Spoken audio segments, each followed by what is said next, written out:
2021 대한민국 청년연설대전 시대전환 조정은 의원님과 함께하는 청년연설대전의 일부 예선의 막을 올리도록 하겠습니다. 온라인이라 박수쳐도 소리는 안 들립니다. 자, 그러면 먼저 오늘 심사를 맡아주실 세 분의 심사위원님들 자기소개하고 그다음에 각자 심사 기준을 발표하는 시간을 가지겠습니다. 먼저 시대전환의 권병태 보좌관님부터 먼저 자기소개와 심사 기준 말씀해 주십시오. 네, 반갑습니다. 참가자님들. 저는 시대전환 조정은 의원실 권병태 보좌관입니다. 우선 이렇게 청년 연설대전에 참가해 주셔서 감사드립니다.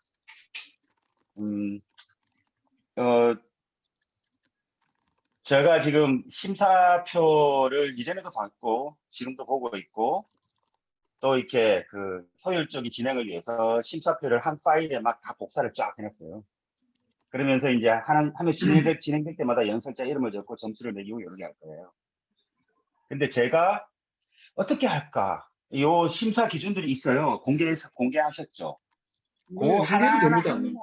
하나하나 항목에 대해서 점수를 매길지 아니면 우리가 보통 이제 딱 연설이 다 끝난 다음에 전체적인 자신의 어떤 인상을 가지고 또 배분을 하기도 하잖아요. 그 두 개를 아마 좋아해서 할 것 같다. 그리고 윤봉길님의 오리엔테이션만 듣고 이렇게 참석은 참가하지 못했는데 오리엔테이션에서 좋은 연설의 여러 가지 요건들 저 잘 들었고 좋은 연설자로서 오바마를 예를 드셨잖아요. 제가 그 2004년 오바마 전당대회 오바마 그 생중계로 들었어요. 제가 영어 히어링이 별로 안 되는데도 굉장히 큰 감동을 받았거든요. 그렇게 저에게 좀 감동을 주셔서 10점 모든 요소가 10점이 될 수 있게 해주시길 당부드립니다. 다시 한번 참가해 주셔서 감사드립니다. 네, 감사합니다. 자, 다음은 JTBC의 최수연 기자님 자기소개와 심사 기준 말씀해 주십시오. 네, 안녕하세요. 저는 JTBC에서 지금 정치부에서 일하고 있는 최수연 기자라고 합니다. 지난번에도 한번 참가를 해서 심사를 한 적이 있었는데 심사하는 과정에서 저도 되게 많이 배웠고 또 재밌었고 많이 생각하게 되더라고요. 그래서 이번에도 다시 참여하게 됐고요.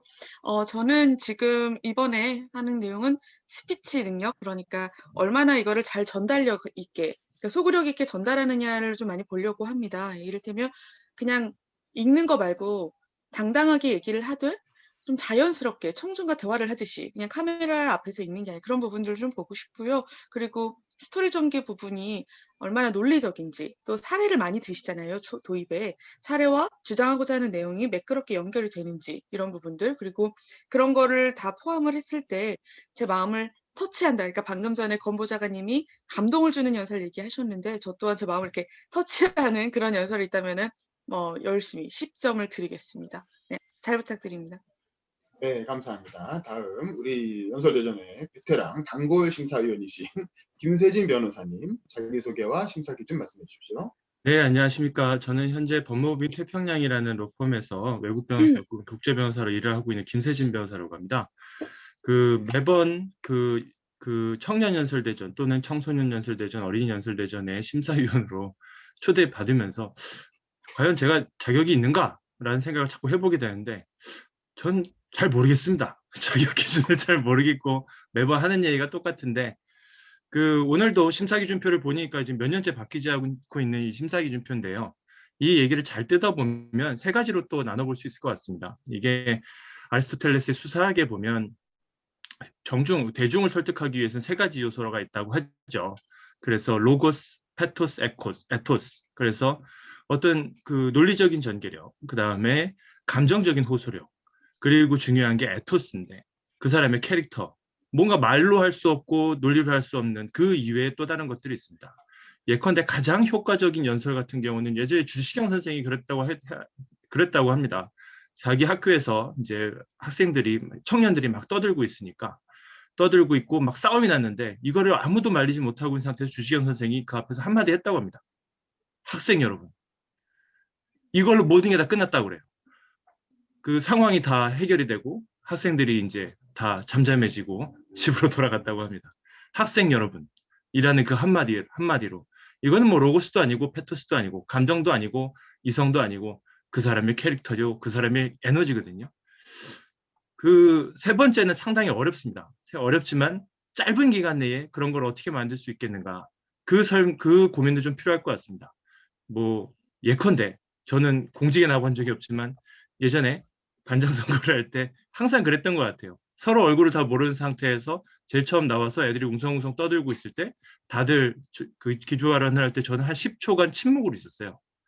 그래서 쟤는 뭐지? 죄송합니다. 저도 모르게 저 새끼는 저 뭐지? 새끼라고 할 뻔했는데 그랬어. 쟤는 뭐지? 이렇게 하면서 이렇게 그 집중력을 끌어냈던 그런 경험이 있는데요. 그런 것들이 어떻게 보면 그런 에토스의 한 가닥이 아니겠는가라는 생각이 듭니다. 그래서 저는 그 세 가지를 잘 보고 그다음에 그것들을 잘 버무려서 오늘 심사기준표에 수치화시켜가지고 점수를 매겨보도록 하겠습니다. 오늘 지금까지 모두 그 연습 많이 하셨고 첨삭도 많이 하셨을 텐데 모두 다 승리자시고요. 오늘 자유롭게 놀다 가십시오. 점수는 점수일 뿐 그 결과에는 무관심하시기 바랍니다. 감사합니다. 네, 감사합니다. 자, 다시 한번 말씀드리면 오늘은 총 6분의 참가자가 일부 예선에 참여를 할 거고요. 3명이 연설을 하고 잠깐 끊고 심사위원들의 심사평 들어가고 이 심사평이 그러니까 본선에 가기 전에 하는 마지막 피드백이라고 생각하시면 돼요. 혹시 본선 가실 분들은 여기서 나온 내용까지 추가해서 본선 준비를 해주시면 되고요. 또 뒤에 3명 마저 하고 그다음에 최종 심사평 듣고 그리고 나면 참가자 여러분의 참가 소감을 마지막으로 한번 더 듣겠습니다. 그리고 오늘 일부 예선 마치겠습니다. 그러니까 뭐 그렇게 오래 걸리진 않을 테니까 부담 갖지 마시고 즐거운 마음으로 참여해 주시면 감사하겠습니다. 자, 먼저 1번 참가자입니다. 질문이 네, 하세요. 있습니다. 네, 하세요. 그러면은 그 평가하고 난 다음에 그 순위를 바로 공개합니까? 이 아니요, 자리에서? 아니요. 그건 나중에 합산을 해야 되기 나중에 때문에 합산해서. 네. 네, 네, 일단 저녁쯤에 알겠습니다. 카톡방을 통해서 공개를 그래서 그 6개를 채점표를 만드셔서 빨리빨리 만드셔서 갖고 계셔야 돼요. 그래서 그게 상당히 손이 네, 바쁩니다. 네, 그러더라고요. 그래서 제가 지금 그렇게 해놨어요. 그렇게. 예, 예, 예. 네네. 자, 그러면 이혜림 참가자, 첫 번째 참가자죠. 이혜림 참가자의 연설을 집중해서 들어보도록 하겠습니다. 안녕하세요. 저는 28살 이혜림입니다. 저는 저희 친언니와 함께 작은 베이커리 카페를 운영 중입니다. 지금 뒤로 보이는 곳이 제가 운영하는 가게입니다. 사실 창업을 시작한 지 얼마 되지 않았습니다. 얼마 전까지만 해도 저는 가슴속에 사직서를 품으며 회사를 다니던 평범한 직장인이었습니다. 회사를 다닐 때 저의 별명은 영구였습니다.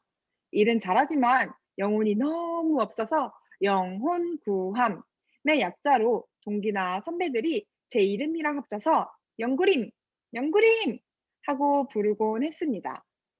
제가 다니던 회사는 정부에서 사업비용을 지원받아 운영하는 기관이었는데 국정감사 때 보여주기 위한 수치로 된 자료가 필요하여 매일 의미 없는 실적 쌓기가 일상이었습니다. 업무용 메시지와 카톡들이 주말에도 저를 괴롭혔고 그날 대표님 기분에 따라 업무 형태가 바뀌는 등 저는 이를 통해 배울 것이 전혀 없다고 느꼈습니다. 말 그대로 저는 회사에서 점점 영혼을 잃어가며 날마다 퇴사를 꿈꾸게 되었습니다. 사실 이는 비단 저의 이야기뿐만이 아닙니다. 친구들하고 이야기를 해보면 친구들 모두 퇴사를 아주 가볍게 여깁니다. 회사는 잠시 돈을 벌기 위한 수단일 뿐 회사에서 미래를 꿈꾸는 친구는 거의 없습니다. 대부분 2, 3년 경력을 채우고 퇴사할 것이라고 이야기하며 회사에서 임원, 경영진, 최고 경영자가 되려는 사람은 아예 없다고 봐도 무방합니다. 이와 같은 세대, 저희 90년대생들을 밀레니얼 세대라고 합니다. 다행히 저는 운이 좋아 빵을 아주 잘 만드는 언니가 있었고 카페에서 알바를 해본 경험이 많이 있었습니다. 회사 생활에 힘들어하는 저를 보고 언니가 베이커리 카페를 같이 창업해보자고 권하였습니다. 저는 오직 저희 언니의 뛰어난 실력만 믿고 과감히 사표를 던지고 모아둔 돈을 모두 언니에게 투자하였습니다. 그러나 모든 밀레니얼들이 저처럼 뛰어난 언니가 있는 건 아니겠지요? 자신의 감각대로 꾸민 카페의 주인이 된다는 상상에 빠져 무턱대고 창업에 도전하는 일은 절대 해선 안 될 것입니다. 요일별로, 날씨별로 달라지는 하루 매출의 멘탈을 꽉 붙잡아야 하며 매장 관리, 고객 관리, 재고 관리, 매출 관리, SNS 관리, 어휴, 모든 경영을 직접 해내야 합니다.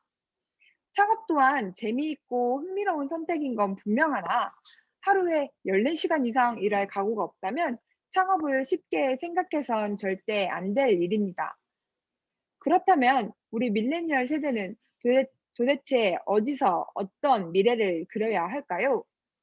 저는 당연히 기업이 새로운 세대, 개성 강한 밀레니얼에 대비하여 더 오래 다니고 싶은 기업 문화를 만들어 나가야 한다고 생각합니다. 예를 들면 일하는 시간이나 장소, 방식 등을 노동자가 직접 선택할 수 있는 유연근무제를 실행하는 건 어떨까요? 물론 기업이 유연근무제 도입을 꺼려하는 이유 중에 하나로 직원이 일을 제대로 하고 있는지 확인하기 어렵다라는 입장을 표명할 수는 있겠습니다. 그러나 코로나 바이러스로 인하여 많은 기업들이 등 떠밀려 재택근무 등의 여러 유연근무제를 실행하게 되었고 이후 상당수의 기업이 유연근무제가 업무 효율 및 생산성 향상에 긍정적이라고 평가하였습니다. 결국 기업이 노동자에 대한 신뢰를 바탕으로 유연근무제와 같은 혁신적인 복지제도를 도입해야 직원들이 더 오래 다니고 싶은 회사로 나아갈 것입니다. 이런 식으로 기업은 변화를 계속 추구하고 기성세대가 젊은 세대의 목소리를 수용할 수 있는 넓은 마음가짐을 가질 때 세대 간의 격차는 줄어들고 조직 문화는 좀 더 건강해질 것입니다. 물론 우리 밀레니얼 세대 역시 워라밸이라는 미명하에 불성실함과 나태함을 포장해선 안 될 것입니다. 본인 몫은 확실하게 해내고 자신의 권리를 주장해야 할 것입니다. 그리고 마지막으로 조 대표님, 기분에 따라 업무 지시가 달라지던 조 대표님, 덕분에 제가 젊은 카페 사장님이 됐습니다. 혹시 이 영상 보고 계시다면 서울 강서로 15길 26 플레브 베이커리로 빵 드시러 오세요. 감사합니다.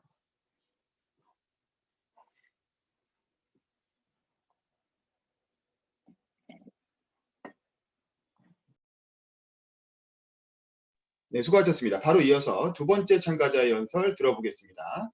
자, 강재민 참가자 준비해 주시고요. 자, 강재민 참가자의 연설 음소거 키시고, 자, 강재민 참가자의 연설을 집중해서 들어보겠습니다. 안녕하십니까. 제 이름은 강재인입니다. 제 나이는 24살이고 7년 전부터 이 고등학교에서 수능 공부는 안 하고 경제와 주식 관련된 책을 봤었습니다. 그리고 학교에서 핸드폰을 몰래 가져와서 이 부모님께 문자를 보내고 주식을 사고 팔라고 했었습니다. 그러다가 고3 때 넷플릭스에서 그 비트코인 관련 다큐멘터리를 보면서 저는 비트코인이 24시간 돌아가는 주식시장 같은 거인 줄 알았습니다. 그래서 비트코인을 하나 샀었는데 그때 비트코인 한 개가 320만 원이었습니다. 근데 그게 또 계속 떨어져 가지고 결국에 팔았는데 그때가 280만 원이었습니다. 근데 뭐 지금은 4천만 원, 5천만 원, 6천만 원 그렇게 됐습니다. 정말 제가 안 팔고 그냥 그걸 가지고 있었더라면 뭐 저는 부자가 되어 있을 텐데 그런 생각을 하면 진짜 별의별 생각이 다 듭니다. 뭐 이래서 사람들이 한강을 찾는구나 뭐 그런 생각도 들고 뭐 여러분은 어떠십니까? 뭐 여러분도 주식시장이나 비트코인 판에 투자해 보신 적 있으십니까? 제가 뭐 몇몇 분들은 뭐 돈도 벌으셨고 손해도 보셨을 겁니다.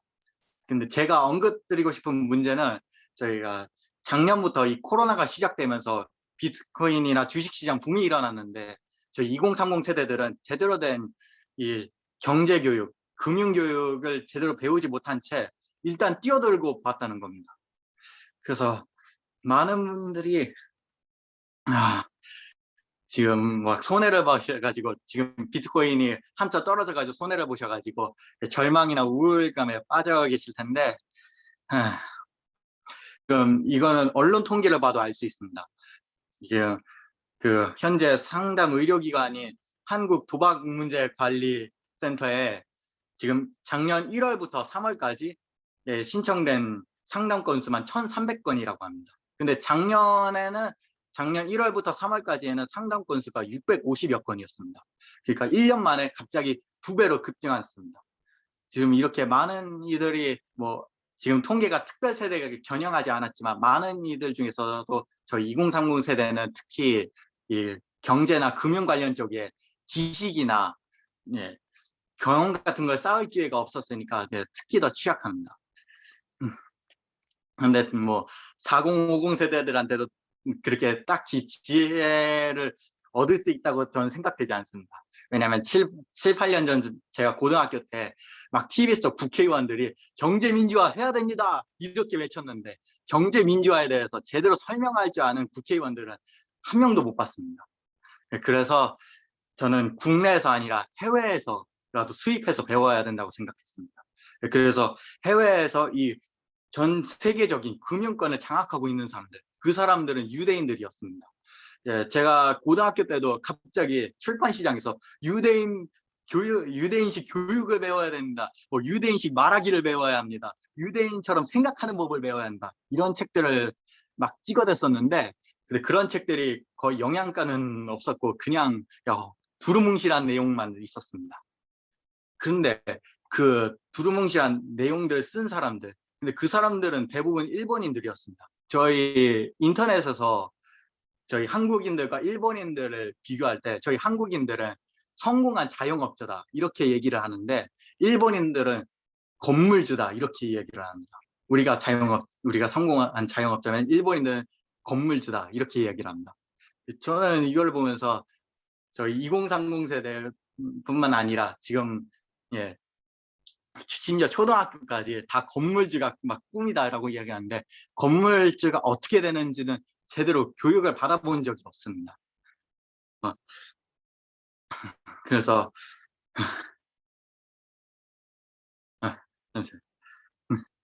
지금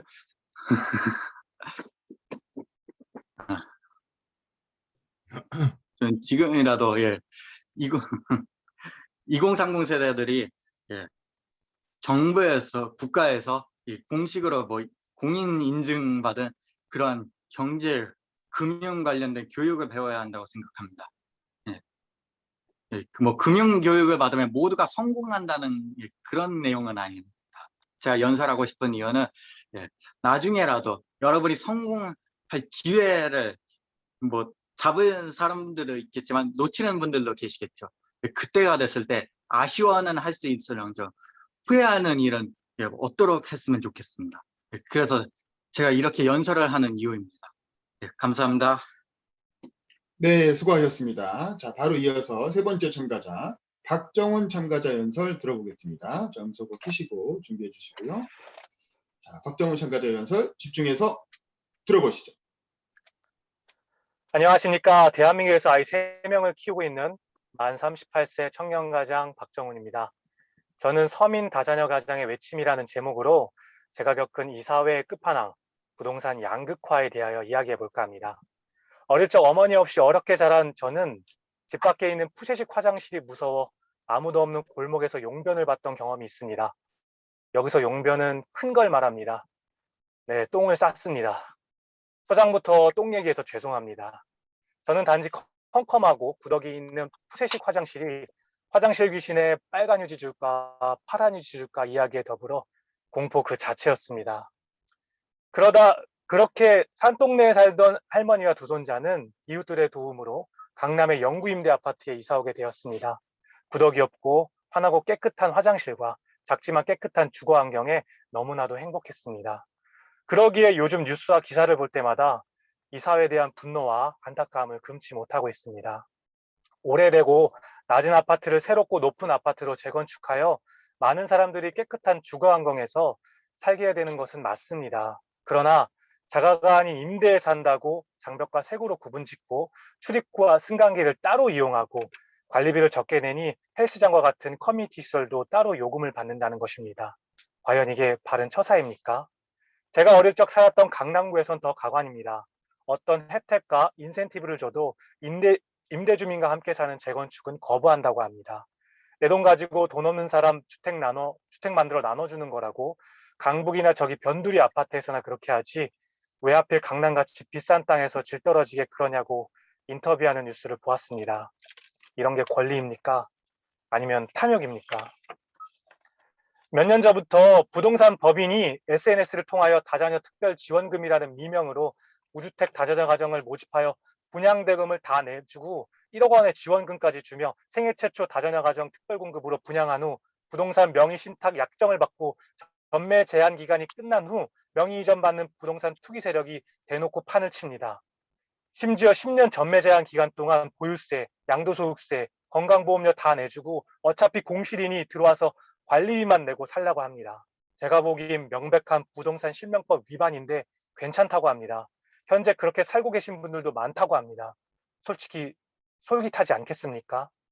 저는 청약가점이 높지만 자금이 없어 꿈도 못 꾸는 입지 좋은 신축 아파트에 10년 동안 내 돈 안 들이고 살 수 있는 기회같이 보입니다. 이런 투기 작전 세력들이 먼저 발빠르게 판매 조건부 토지 사개념을 도입하고 서민 사금융 지원까지 변호사 끼고 해주고 있는데 정부와 국회에서는 알고 계신 겁니까? 특별 공급 자격이 있으면 뭐합니까? 총알은 별로 없고 대출로도 버거운데 저는 어려워도 합법적인 지원을 받고 떳떳하게 내 집을 사고 싶습니다. 아, 특별 공급 받고 혜택 누리며 잘 사는 분들이 세종시에는 있다고 합디다. 제발 이념 싸움 그만하시고 아군과 적군을 분명히 하시기 바랍니다. 이러니 정부와 국회 사법부의 신뢰는 땅에 떨어지고 국민들은 공동선보다 우선 제밥그릇 챙기기 급급한 것입니다. 정부는 이런 부동산 적폐 세력을 발본색원하여 나라의 기강을 바로잡아 주시고 국회는 국민적 대타협을 이뤄내 법안 강화에 앞장서 주시기 바랍니다. 이제껏 생존에 몰두해 이익을 쫓아 살아왔다면 이제는 조금 살만하니 생존 문제를 조금 내려놓고 후손들을 위해 공존의 문화로 나아가야 할 때입니다. 먹고 사는 문제는 내 마음의 수준을 조금 내려놓으면 되지만 우리 아이들에게 이런 계층이라고 포장된 계급 사회를 절대 물려줘서는 안 되기 때문입니다. 아버님, 어머님 호소하겠습니다. 70, 80, 90년대 산업화와 민주화 시기 서민들의 주거 안정을 위해 주공 시형 아파트 입주 당시를 떠올려 보십시오. 제가 영구 임대 아파트에 이사 왔을 때와 같은 마음일 것 같습니다. 그렇게 60제곱미터 이하 작은 집에서 아이들 잘 키우고 시집장가 출가 잘 보내고 노후에 집 하나 있는데 내가 땅값 올렸냐고 반문하시고 정부에서 그따위로 정책을 펼치니 나라가 이 모양 이 꼴이냐고 하시는 분들도 일리가 있습니다. 하지만 이웃집이고 내 집이고 10억, 20억 넘는 집이 돼서 좋은데 보유세, 양도소득세, 건강보험료가 부담이 된다면 그건 자산이 아니라 버블인 것입니다. 벤츠 타면서 자동차세 보험료가 부담이 된다면 소나타로 갈아타셔야 합니다. 그게 아니라면 미래 세대를 위해 조세에 동참해 주십시오. 정말 힘드시다면 양도하실 때 한꺼번에 적정선의 연체이자와 함께 내는 방안도 마련해보면 좋을 것 같습니다. 대한민국은 여러분의 젊은 시절 땀 흘려 일한 노동의 대가를 토대로 비약적인 성장을 해왔습니다. 하지만 국가 경제의 근간인 경제활동을 위해 열심히 일해야 되는 우리 아들들이 부모님께 물려받은 아파트 몇 채로 수십억의 자산가가 된다면 누가 힘든 일을 하고 싶겠습니까? 정부는 절대 집값 오르라고 규제하지 않습니다. 그럼에도 집값 오른다고 부안해동을 조장하는 투기 작전 세력을 좌시하지 마시고 전지적 시점으로 이 대한민국을 바라봐 주십시오. 내 자식뿐만 아니라 남의 집 자식도 기회와 희망을 주십시오. 이 땅에 투기가 근절되고 이 사회를 저해시키는 막대한 불로소득이 아닌 적절한 시세 차익으로 덕을 세워 주십시오. 끝으로 국민의 대표인 국회의원 여러분, 똑똑한 한 채를 지역구에 두고 살며 나머지 주택은 먼저 팔아 먼저 본을 보여줍시다. 우리 아이들은 가르친 대로 크지 않고 본대로 큽니다. 저소득층인 저는 이 사회에 노예를 만들어 주려고 아이 3명을 낳은 것이 절대 아닙니다. 초등학생의 장래 희망이 건물주인 이 암다한 사회의 변혁을 위해 입법에 앞장서 주십시오. 이제는 모든 양극화의 희생양인 아이들이 계층을 떠나 똑같이 경주할 수 있도록 운동장을 바로 세워주십시오. 더 이상 악순환이 지속되지 않고 선순환의 구조가 될 수 있도록 모범을 보여주십시오. 그리고 참수류의 친구들, 천안함의 동생들, 세월호의 조카들 모두 다 청년입니다. 진영 싸움을 벗어나 모든 국민의 삶을 위해 공동선을 추구하여 주십시오. 감사합니다. 네, 수고하셨습니다. 자, 그럼 심사평 듣는 시간 가져보겠습니다. 이번에 순서를 거꾸로 해서 김세진 변호사부터 먼저 1, 2, 3번 3명의 참가자들에 대한 심사평 말씀해 주십시오. 예. 이 비디오로 하니까 더 정신이 없네요, 이게. 좀 템포가 좀 천천히 갔으면 좋겠는데. 그래서 열심히 채점을 했습니다. 먼저 이혜림 참가자 같은 경우는 정확한 발음 참 좋고요. 그다음에 아주 이렇게 준비를 많이 하신 것 같습니다. 그런데 너무 정확하시다 보니까 너무 경직돼 보여서 약간 조금 그 기계음처럼 들리는 경우도 있거든요. 그러니까는 그 요즘에 이제 음성 서비스가 많은데 그 소프트웨어 개발하시는 분들이 가장 주안점에 드는 것이 기계어를 어떻게 자연어에 가깝게 들리게 할 것이냐, 그거라고 합니다. 그러니까 그 정확한 발음은 참 좋지만 그래도 너무 경직되지 않도록 좀 더 자연스럽게 그렇게 읽게끔 하면 좋을 것 같습니다. 그리고 요즘에는 이런 식으로 화면상에 그 스피치가 많은데요. 화면에서 내가 과연 어떻게 보일 것이냐, 이 부분이 또 중요한 관건입니다. 그래서 지금 제가 화면상으로 봤을 때는 이렇게 팔을 너무 이렇게 하고 계신 것 같은 느낌이 들어요. 정확하게 어떻게 계시는지 모르는데. 그래서 손도 너무 경직돼 보이고, 그 이제 제가 이제 약간 좀 세대 차이가 나서 모르실 수 있는데 유튜브에 찾아보시면 경찰청 사람들이라고 있습니다. 저는 이제 이런 케이스를 경찰청 사람들 케이스라고 하는데, 그 너무 이렇게 너무 경직돼서 이렇게 대본을 읽는 것 같은 느낌. 이런 뭐 그렇다는 얘기는 아니고 그렇게 될 수가 있기 때문에 조심했으면 좋겠습니다. 표정도 중요한데 웃는 것도 중요합니다. 웃을 때는 표정을 이렇게 스피치를 할 때 뭘로 웃냐면 눈으로 웃으면 되거든요. 난 눈웃음이 없는데요. 아예 눈웃음이 없는 사람은 없습니다. 이렇게 자연스럽게 이야기를 하다 보면 지금 윤범기 기자님처럼 저게 자연스럽게 주름이 생기면서 눈웃음이 지어지니까 눈웃음을 자연스럽게 지으면서 하면은 아주 이렇게 격조 있는 표정이 될 것 같습니다. 그 뛰어난 언니를 만나서 창업을 하셨다, 스타트업을 하셨다 이런 부분에 대해서는 스토리가 상당히 좋은 것 같습니다. 저도 최근에 후배들을 만나봐서 2010년대에 20대를 보냈던 분들을 만나보면 요즘에 뭐 하니라고 물어봤을 때 스타트업 많이 하신다는 얘기를 되게 많이 듣습니다. 그런 부분에 있어서 아 이게 요즘에 트렌드구나라는 느낌이 들어서 그 부분에 있어서는 공감을 많이 이끌어낸다는 느낌이 들었는데, 전체적인 주제가 이게 어떤 그 스타트업을 꿈꾸는 청년들에 대해서 어떤 지원을 좀 해달라라는 얘기인지 아니면은 콕 집어서 그 노동자의 유연근무제를 조금 더 확산시켜 달라는 얘기인지 그 부분이 좀 헷갈린 것 같아요. 그래가지고 그 이렇게 가지를 팍팍팍 쳐내는 게 중요한데, 만약 저라면 귀에 더 쏙 들어오게 하기 위해서는 아까 얘기하셨던 노동자의 유연근무제, 그거를 아예 그냥 하나를 포인트를 딱 잡고 그거를 주제로 해가지고 그냥 확 가버리는 게 좋을 것 같아요. 그러면서 주제는 그 좀 더 이제 큰 주제, 세대 간의 격차를 줄이고 조직 갈등을 없애고 청년들은 또 자기 나름대로의 역할과 몫을 다하고, 이런 주제는 이제 그 후에 오는 그 뒤에 나오는 이야기로 보충 정도 하면서 마지막에 홍보까지 그 또 이렇게 나는 제과점 사장님이고 하니까 어디 주소도 밝히시면서 일로 빵 드시러 오시라 이런 것까지 하는 것도 좋은 것 같은데, 그게 주제가 되면 안 되고 뒷부분에, 그래서 주제는 차라리 핀포인팅을 해가지고 유연근무제로 확 나갔으면 좋겠다. 요 그 컨텐츠 관련해서는 그게 저의 코멘트입니다. 그래서 오히려 조금 더 좁게 가면 좋겠다. 물론 그거는 그 발표 그 연설자의 주관에 따라서 하시면 되겠지만 그게 이제 제 생각입니다. 아무튼 말 참 잘하셨고요. 준비 많이 하셨고 고생 많이 하셨습니다. 잘하셨어요. 예. 그다음에 강재민 참가자. 강재민 참가자 같은 경우는 그 연습을 조금 더, 그러니까 훈련이 필요할 것 같아요. 훈련. 저는 참 말씀 잘하셨고 잘하신 것 같은데, 어떤 훈련을 하셔야 되냐면 몸을 좀 덜 흔들고, 그 다음에 그 눈을 그 지금은 어차피 이렇게 사람이 앞에 없고 컴퓨터 앞에 있지 않습니까? 그러니까 그 카메라를 잡아먹을 듯 뚫어져라 쳐다보는 연습을 하시면 더 좋을 것 같아요. 이게 세상으로 연습으로 안 되는 게 없습니다. 연습을 하루 10분, 10초 집중하는 연습, 20초 집중하는 연습하면서 이게 자꾸 저도 생각 안 나면 왼쪽 쳐다보고 오른쪽 쳐다보고 당연히 그렇게 하죠. 근데 이런 건 인터뷰할 때 그런 거고, 이렇게 누구를 설득하기 위해서 잡아먹을 듯이 쳐다보면서 그 사람을 정말 나의 생각을 그 사람 머릿속에 이렇게 때려 박기 위해서는 그 사람의 눈을 쳐다봐야 되는데, 요즘 이제 카메라를 보고 있으니까 카메라를 뚜렷이 봐야 돼요. 이렇게 카메라를. 그러니까는 그 연습을 열심히 하시면 좋을 것 같아요. 그 나머지 뭐 호흡이라든가 아니면 이런 부분들이 있긴 한데, 일단은 시선을 맞추고 차분하게 얘기하는 그 연습, 그거가 첫 번째 포인트인 것 같아요. 그래서 그거를 열심히 일단 연습을 해보시라. 그 다음에 두 번째 스토리는 아까 얘기했던 핀포인팅 있지 않습니까? 여러 개, 지금 제가 강재민 그 참가자의 말을 딱 들어보면 아, 이 사람 뭐 좀 많이 하는 사람이라는 느낌이 딱 들어요. 그래서 정말 전문가를 인터뷰하고 있는 느낌이 딱 들거든요.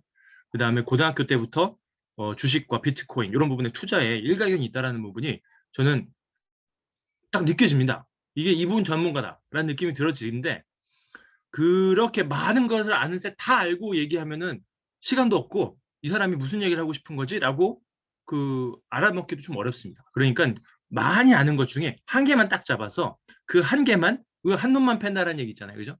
한 개만 주구장창 딱 얘기하는 거예요. 하나만 딱 붙잡고 그 연습을 한번 해보세요. 그래가지고 비트코인이다. 라고 하면 비트코인 주제는 그거 같거든요. 2030 세대 지금 경제 교육을 제대로 받지 못했고 투자에 대해서 잘 모르고 하지만 투자는 많이 하고 관심은 많고 그러다 보니까 나중에 후회할 일이 많을 것 같은데 오히려 준비를 잘해서 나중에 후회할 일이 없었으면 좋겠다. 그 얘기인 것 같아요, 주제가. 근데 그 주제가 그런 거 좋은데 그거는 너무 좀 넓으니까 주제를 오히려 좀 좁혀서 지금 차라리 그 원고를 하나 좀 좁은 주제로 비트코인이면 비트코인 투자하고 싶습니까? 비트코인 투자해서 후회 안 할 방법이 알려드리겠습니다. 그럼 사람들이 귀가 소렇게 터는 거예요. 후회를 안 하는 방법이 뭐지? 지금 다들 후회하고 있거든요. 어제도 일론 머스크가 한마디 할 때마다 다들 후회하고 있거든요. 그러니까 후회 안 하는 방법을 가르쳐드리겠습니다. 20대, 30대 여러분. 그렇게 해서 그럼 그 사람들이 귀가 쫑긋 한단 말이에요. 그러면서 후회 안 하려면 1번, 2번, 3번 빠바박 나가는 거예요. 그러면 확실합니다. 그래서 그 스토리를 그렇게 핀포인팅을 빠바박 해가지고 주제를 딱 좁힐 수 있도록 조금 더 원고를 수정하시면 다음 연설하실 때 더 많은 호응과 효과를 보실 수 있을 거라고 생각합니다. 아무튼 잘하셨습니다. 그리고 박정훈 참가자, 저도 애가 셋입니다. 벌써 그 얘기를 딱 듣는 순간 이 사람은 만점이다 라는 생각이 들거든요. 이게 뭐냐? 이게 이제 결국에는 에토스거든요. 이게 그 사람의 캐릭터만 보고 다른 건 들리지가 않는 거예요.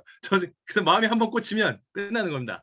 그래서 이제 그 부분 같은 경우는 아주 좋은 캐릭터인데 문제는 좋은 포인트인데 문제는 애 세진집이 별로 없습니다. 그렇기 때문에 그게 이제 사람들한테 많은 공감을 줄 것이냐 그건 다시 한번 생각해 보셔야 됩니다. 애 셋이다라는 것이 뭐 이렇게 애를 셋이나 낳았어 라는 생각을 들게 할 것인지 야 정말 저 사람 애국자다라는 건지 아니면 그 애국자네 라는 비아냥인지 어제가 부부의 날이었는데 요즘에 애로 부부가 유행인데 제가 얘기를 했습니다. 우리는 애국 부부다 이런 얘기를 했었는데 이게 그 애국 부부라는 이게 은근히 별로 이렇게 어필을 안 하는 것 같아요 요새. 그러니까 왜냐면 애 세진 집이 많이 없어요. 그래서 그 포인트 좋긴 한데 잘 한번 생각해 보세요. 왜냐하면 청중이 중요하니까. 무조건 첫째도 청중, 둘째도 청중, 셋째도 청중입니다. 사기꾼이 돼야 돼요. 올라오셔서는. 그러니까 어떻게 이 사람들의 마음을 잡을 것이냐 그 생각을 하셔야 되니까 애 셋 참 좋은데 저한테만 너무 어필하시는 게 아닌가라는 생각이 들었습니다. 그 다음에 말씀하실 때 저도 약간 좀 사기꾼 기질이 많게 얘기를 드리는데 뭐 저희끼리 하는 거니까 그냥 하는 건데 아까 권병태 보좌관님이 오바마 얘기하셨잖아요. 오바마 연설하는 거 가만히 들어보세요. 화가 난 상태에서도 화난 목소리를 절대 안 내요. 굵고 담대하고 침착하게 아주 큰 굵기로 이 사람 조금 화났나 보다 하면서 이렇게 좀 압도감을 느끼게끔 얘기를 하거든요. 그러니까 화가 나게 되면 또 젊은 아빠잖아요. 젊은 아빠다 보니까 젊은 사람이 화를 내기 시작하면 듣는 사람이 약간 조금 부담을 느껴요. 그러니까 화가 나는 포인트에서도 담대하게 얘기할 수 있게끔 톤을 조절하실 수 있으면 좋겠습니다. 마땅히 용어가 떠오르지 않는데 오바마처럼 화가 나더라도 담대하게 표현할 수 있게끔. 그 다음에 정부의 부동산 접해서는 발본 세관해달라. 그 다음에 부모님들도 이런 이제 정부의 조세 정책에 동참해달라. 평등 아주 중요하죠. 근데 이게 아주 민감한 주제입니다. 아주 민감한 주제고 가장 좋은 연설의 주제는 미디안 보터들. 그러니까는 이렇게 평균 분포로 딱 그려보면 그 중간에 제일 많은 사람에게 확 호소할 수 있는 게 제일 좋은 거거든요. 이거는 뭐 저도 공감하고 참 좋은 주제인데 이 중계분포를 쫙 그려보게 되면 한쪽에 익스트림에 꽂혀 있는 사람들에게만 이렇게 너무 어필할 수 있는 주제일 수 있어요. 물론 가슴속에 담고 있는 걸 말씀해 주시는 것도 좋은데 그거를 이야기하실 때 속여야 돼요. 사실은 이거는 중간에 있는 여러분들을 위한 주제입니다. 당신들은 당신의 이야기가 아닌 것 같지만 사실은 이건 당신의 주제이기도 합니다. 당신의 이야기이기도 합니다. 들어보세요. 보수적인 분들도 들어보세요. 당신의 이야기입니다. 라는 것처럼 속일 수 있고 이게 소화제 효과인데 잘 포장을 해서 속에 들어가가지고 속에서 소화가 되는 말든 입에서는 달아야 되거든요. 그러니까 주제 좋은데 너무 익스트림에 이렇게 너무 익스트림하게 들릴 수 있으니까 그거를 조금 중도적으로 보일 수 있게끔 단어 선택, 용어 선택, 그 다음에 그 목소리 톤 조절, 그리고 그 살살 그 약간 흐름을 약간 좀 중화시키면 좋을 것 같아요. 물론 효과는 뭐 원하시는 말씀을 하실 수 있도록 하시되, 아무튼 잘하셨습니다. 감사합니다. 네, 수고하셨습니다. 좀 개그는 좀 줄이고 심사에 집중해 주시기 바랍니다. 자, 우리 최수연 심사위원님 심사평 들어보겠습니다. 네, 세 분 다 고생 많으셨고요. 네, 이혜림 참가자 같은 경우에는 배경이라던가 이런 부분을 잘 활용하신 것 같아요. 사실 보면서 웬 카페? 그리고 그 책을 옆에 배치를 해놓으셨더라고요. 굉장히 센스가 좋았다고 생각이 잘 들었고, 바로 이 시작부터 이 배경과 나의 이 스토리를 연결을 시켰기 때문에 저는 아, 이런 얘기구나 하고 사리를 잘 잡아서 들어갔다라고 생각을 하고요. 창업이라던가 이런 부분은 시의성이 있는 주제였다고 생각을 해요. 그리고 말씀을 되게 잘하세요. 이렇게 또박또박 발음이랑 발성을 되게 신경을 많이 쓰시는데, 근데 이제 아이 컨택도 이렇게 화면을 탁 또르르 쳐다보면서 하시더라고요. 중간에 손도 적당한 수준으로 쓰시는 것 같아요. 그런데 왜 아까 전에 이제 방금 변호사님께서도 경직돼 보인다는 표현을 했냐면, 나랑 대화하는 느낌이 잘 안 들거든요. 그건 왜 그러냐면 말씀을 하는 어떤 스피치에서 이렇게 표현해요. 이렇게 표현을 다 끊어요. 저는 이를 통해 배울 것이 전혀 없다고 느꼈습니다. 이렇게 얘기를 하세요. 근데 보통 우리가 일상 대화에서 그렇게 친구랑 대화하지 않죠. 어떻게 하냐면 이렇게 포물선 그리듯이, 그러니까 저는 이를 통해서 배울 것이 전혀 없다고 느꼈습니다. 약간 이렇게 조금은 자연스럽게 표현을 하면 훨씬 퀄리티가 좋아질 것 같다라는 생각이 들고, 그리고 어떤 얘기를 하고 싶은가 궁금했는데 주제는 유연근무제 뭐 이런 부분이었어요. 그렇다면 그거를 조금 앞부분에 두 갈식으로 치고 나가면 클리어할 것 같아요. 계속 이렇게 어떤 주제지? 이렇게 들게 되거든요. 처음에는 창업에 대한 지원인가 했어요. 근데 그게 아니라 유연근무제와 조직에 대한 문화였단 말이에요. 그렇다면 조금 앞부분에다가 그거를 먼저 들리고, 그리고 이게 기업 문화와 이어지는 내용을 했으면 좋겠는데, 또 하나는 어떤 생각이 드냐면 사실 이미 일부 기업들은 유연근무제를 하고 있단 말이에요. 그러니까 마치 아무것도 없는데 도입을 하자의 내용으로 가면 안 될 것 같고, 그렇다면 조금 더 백업 데이터를 활용을 해서 이미 일부 기업에서 하고 있는데 뭐 굉장히 제한된 범위에서 하고 있고, 그 또한 뭐 경직성이 강하니까 이걸 이렇게 좀 더 했으면 좋겠다. 조금 그런 구체적인 것들이 들어가고, 그랬다면 뭐 나의 창업이라던가 나의 과거 얘기에서 이렇게 연결이 더 잘 될 수 있을 것 같다는 생각이 들었어요. 그러니까 유연근무제라는 게 2030 뭐 젊은 세대들의 뿐만 아니라 모든 직장인들에게 관심사이기 때문에 그 내용에 대한 좀 더 상식적인 부분, 지식적인 부분 이런 거 데이터 이런 걸 조금 더 보강하면 좋겠다. 이런 생각이 되게 들고요. 마지막에 클레브 베이커리빵 이런 귀여운 요소들도 네, 인상 깊게 들었습니다. 잘하셨고요. 그리고 강재민 참가자 같은 경우에는 상당히 자연스러워요. 그런 부분에서. 바로 전에 이혜림 참가자와는 조금 이제 둘이 다른 스타일의 스피치를 가지고 있는데 정말 막 이렇게 대화를 하고 있는 느낌이 듭니다. 근데 다만 서서 지금 계시는 걸까요, 혹시? 서 있는 거죠. 예, 그러니까 그러다 보니까 앞에서도 지적했지만 몸을 이렇게 계속 흔드시는 게 있어요. 근데 조금 흔들지 말고, 제가 또 얘기하고 싶은 게 방송 뉴스를 하다 보면 실시간 중계를 할 때 제일 스튜디오 앵커가 많이 저희한테 하는 말이 이거예요. 손 가만히 있어. 이렇게 얘기를 많이 하거든요. 저도 이렇게 중계하다 보면 예전에 손석희 사장님이 손 너무 움직이지 마라 막 이래요. 그러니까 그만큼 뭐냐면 손을 너무 많이 쓰면은 집중이 안 돼요. 대화에 집중해야 되는데 강 참가자님 같은 경우에는 이렇게 이거를 계속 하시더라고요. 그럼 손이 자꾸 보이는 거예요. 그러니까 약간 손을 내려놓고 이렇게 이렇게 뭐랄까 강조하고 싶을 때 한 번씩 쓰면 되게 효과적이에요. 이를테면 제가 뭐 비트코인을 이때 샀는데 이렇게 오르더라고요. 라던가 이렇게 떨어지더라고요. 라던가 한두 번씩 이렇게 하면 이게 훨씬 효과적으로 강조할 수 있을 거라는 생각이 들어요. 그래서 그 부분을 좀 하면 좋을 것 같고, 주제 측면에서 비트코인은 또 되게 와닿았어요. 저도 하고 있고 주위에서도 하고 있으니까. 근데 이게 듣다 보니까 경제민주화가 나왔다가 뭔가 해외에서 수입해서 배워야 된다고 했다가 금융권을 장악하는 사람이 유대인이라는 얘기까지 가요. 이게 무슨 말일까? 주제는 2030의 금융교육이었어요. 저는 이 부분도 주제 되게 잘 잡으셨다고 생각해요. 굉장히 필요한 부분이고 또 부족한 부분이죠. 그래서 이 주제는 잘 잡았는데, 그렇다면 2030에 국가가 금융교육을 해줘야 된다라는 거를 방금도 비슷하게 앞부분에 치고 가세요. 그냥 먼저 두 갈식으로 치고 그거에 대한 스토리를 풀었으면 좋겠고, 그리고 금융교육이라는 게 포괄적이잖아요. 뭐 부동산에 대한 건지 조금은 이게 어떤 내용의 금융교육이었으면 좋겠다, 젊은 층한테 필요한 게 이거다라는 걸 좀 더 구체화시켰으면 좋겠어요. 뭐 그리고 차라리 국가가 금융교육이라는 게 이를테면 공교육에서 해줬으면 좋겠다라던가, 그러면 아니면 지자체에서 했었으면 좋겠다, 뭐 약간의 구체화된 제안이라던가 대안을 제시를 하면, 왜냐하면 강자민 참가자가 필요하다고 느끼는 부분이 있을 거 아니에요. 그걸 그냥 솔직하게 이런 교육이 있었으면 제가 들었을 겁니다, 뭐 이런 부분으로 얘기를 해주면 좋을 것 같다는 생각이 들어요. 그걸 비트코인으로 잡으셔도 좋을 것 같아요. 아무튼 잘 들었고요.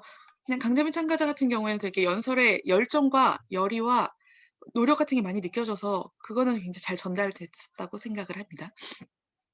박정원 참가자님 같은 경우는 화장실 사례 오프닝이라던가 아이 3명 이런 부분이 인상적이었어요. 도입부부터 집중이 잘 되는 느낌이었고, 스피치 굉장히 잘하세요. 말씀을 또박또박하면서도 소구력 있게 잘하시는 걸 느꼈어요. 그런데 다만 이제 눈이 자꾸 아래로 가시더라고요. 이렇게 읽고 있는 게 약간 느껴져서, 그렇게 잘하시는 스피치 능력을 이렇게 읽는 걸로 하면 아깝잖아요.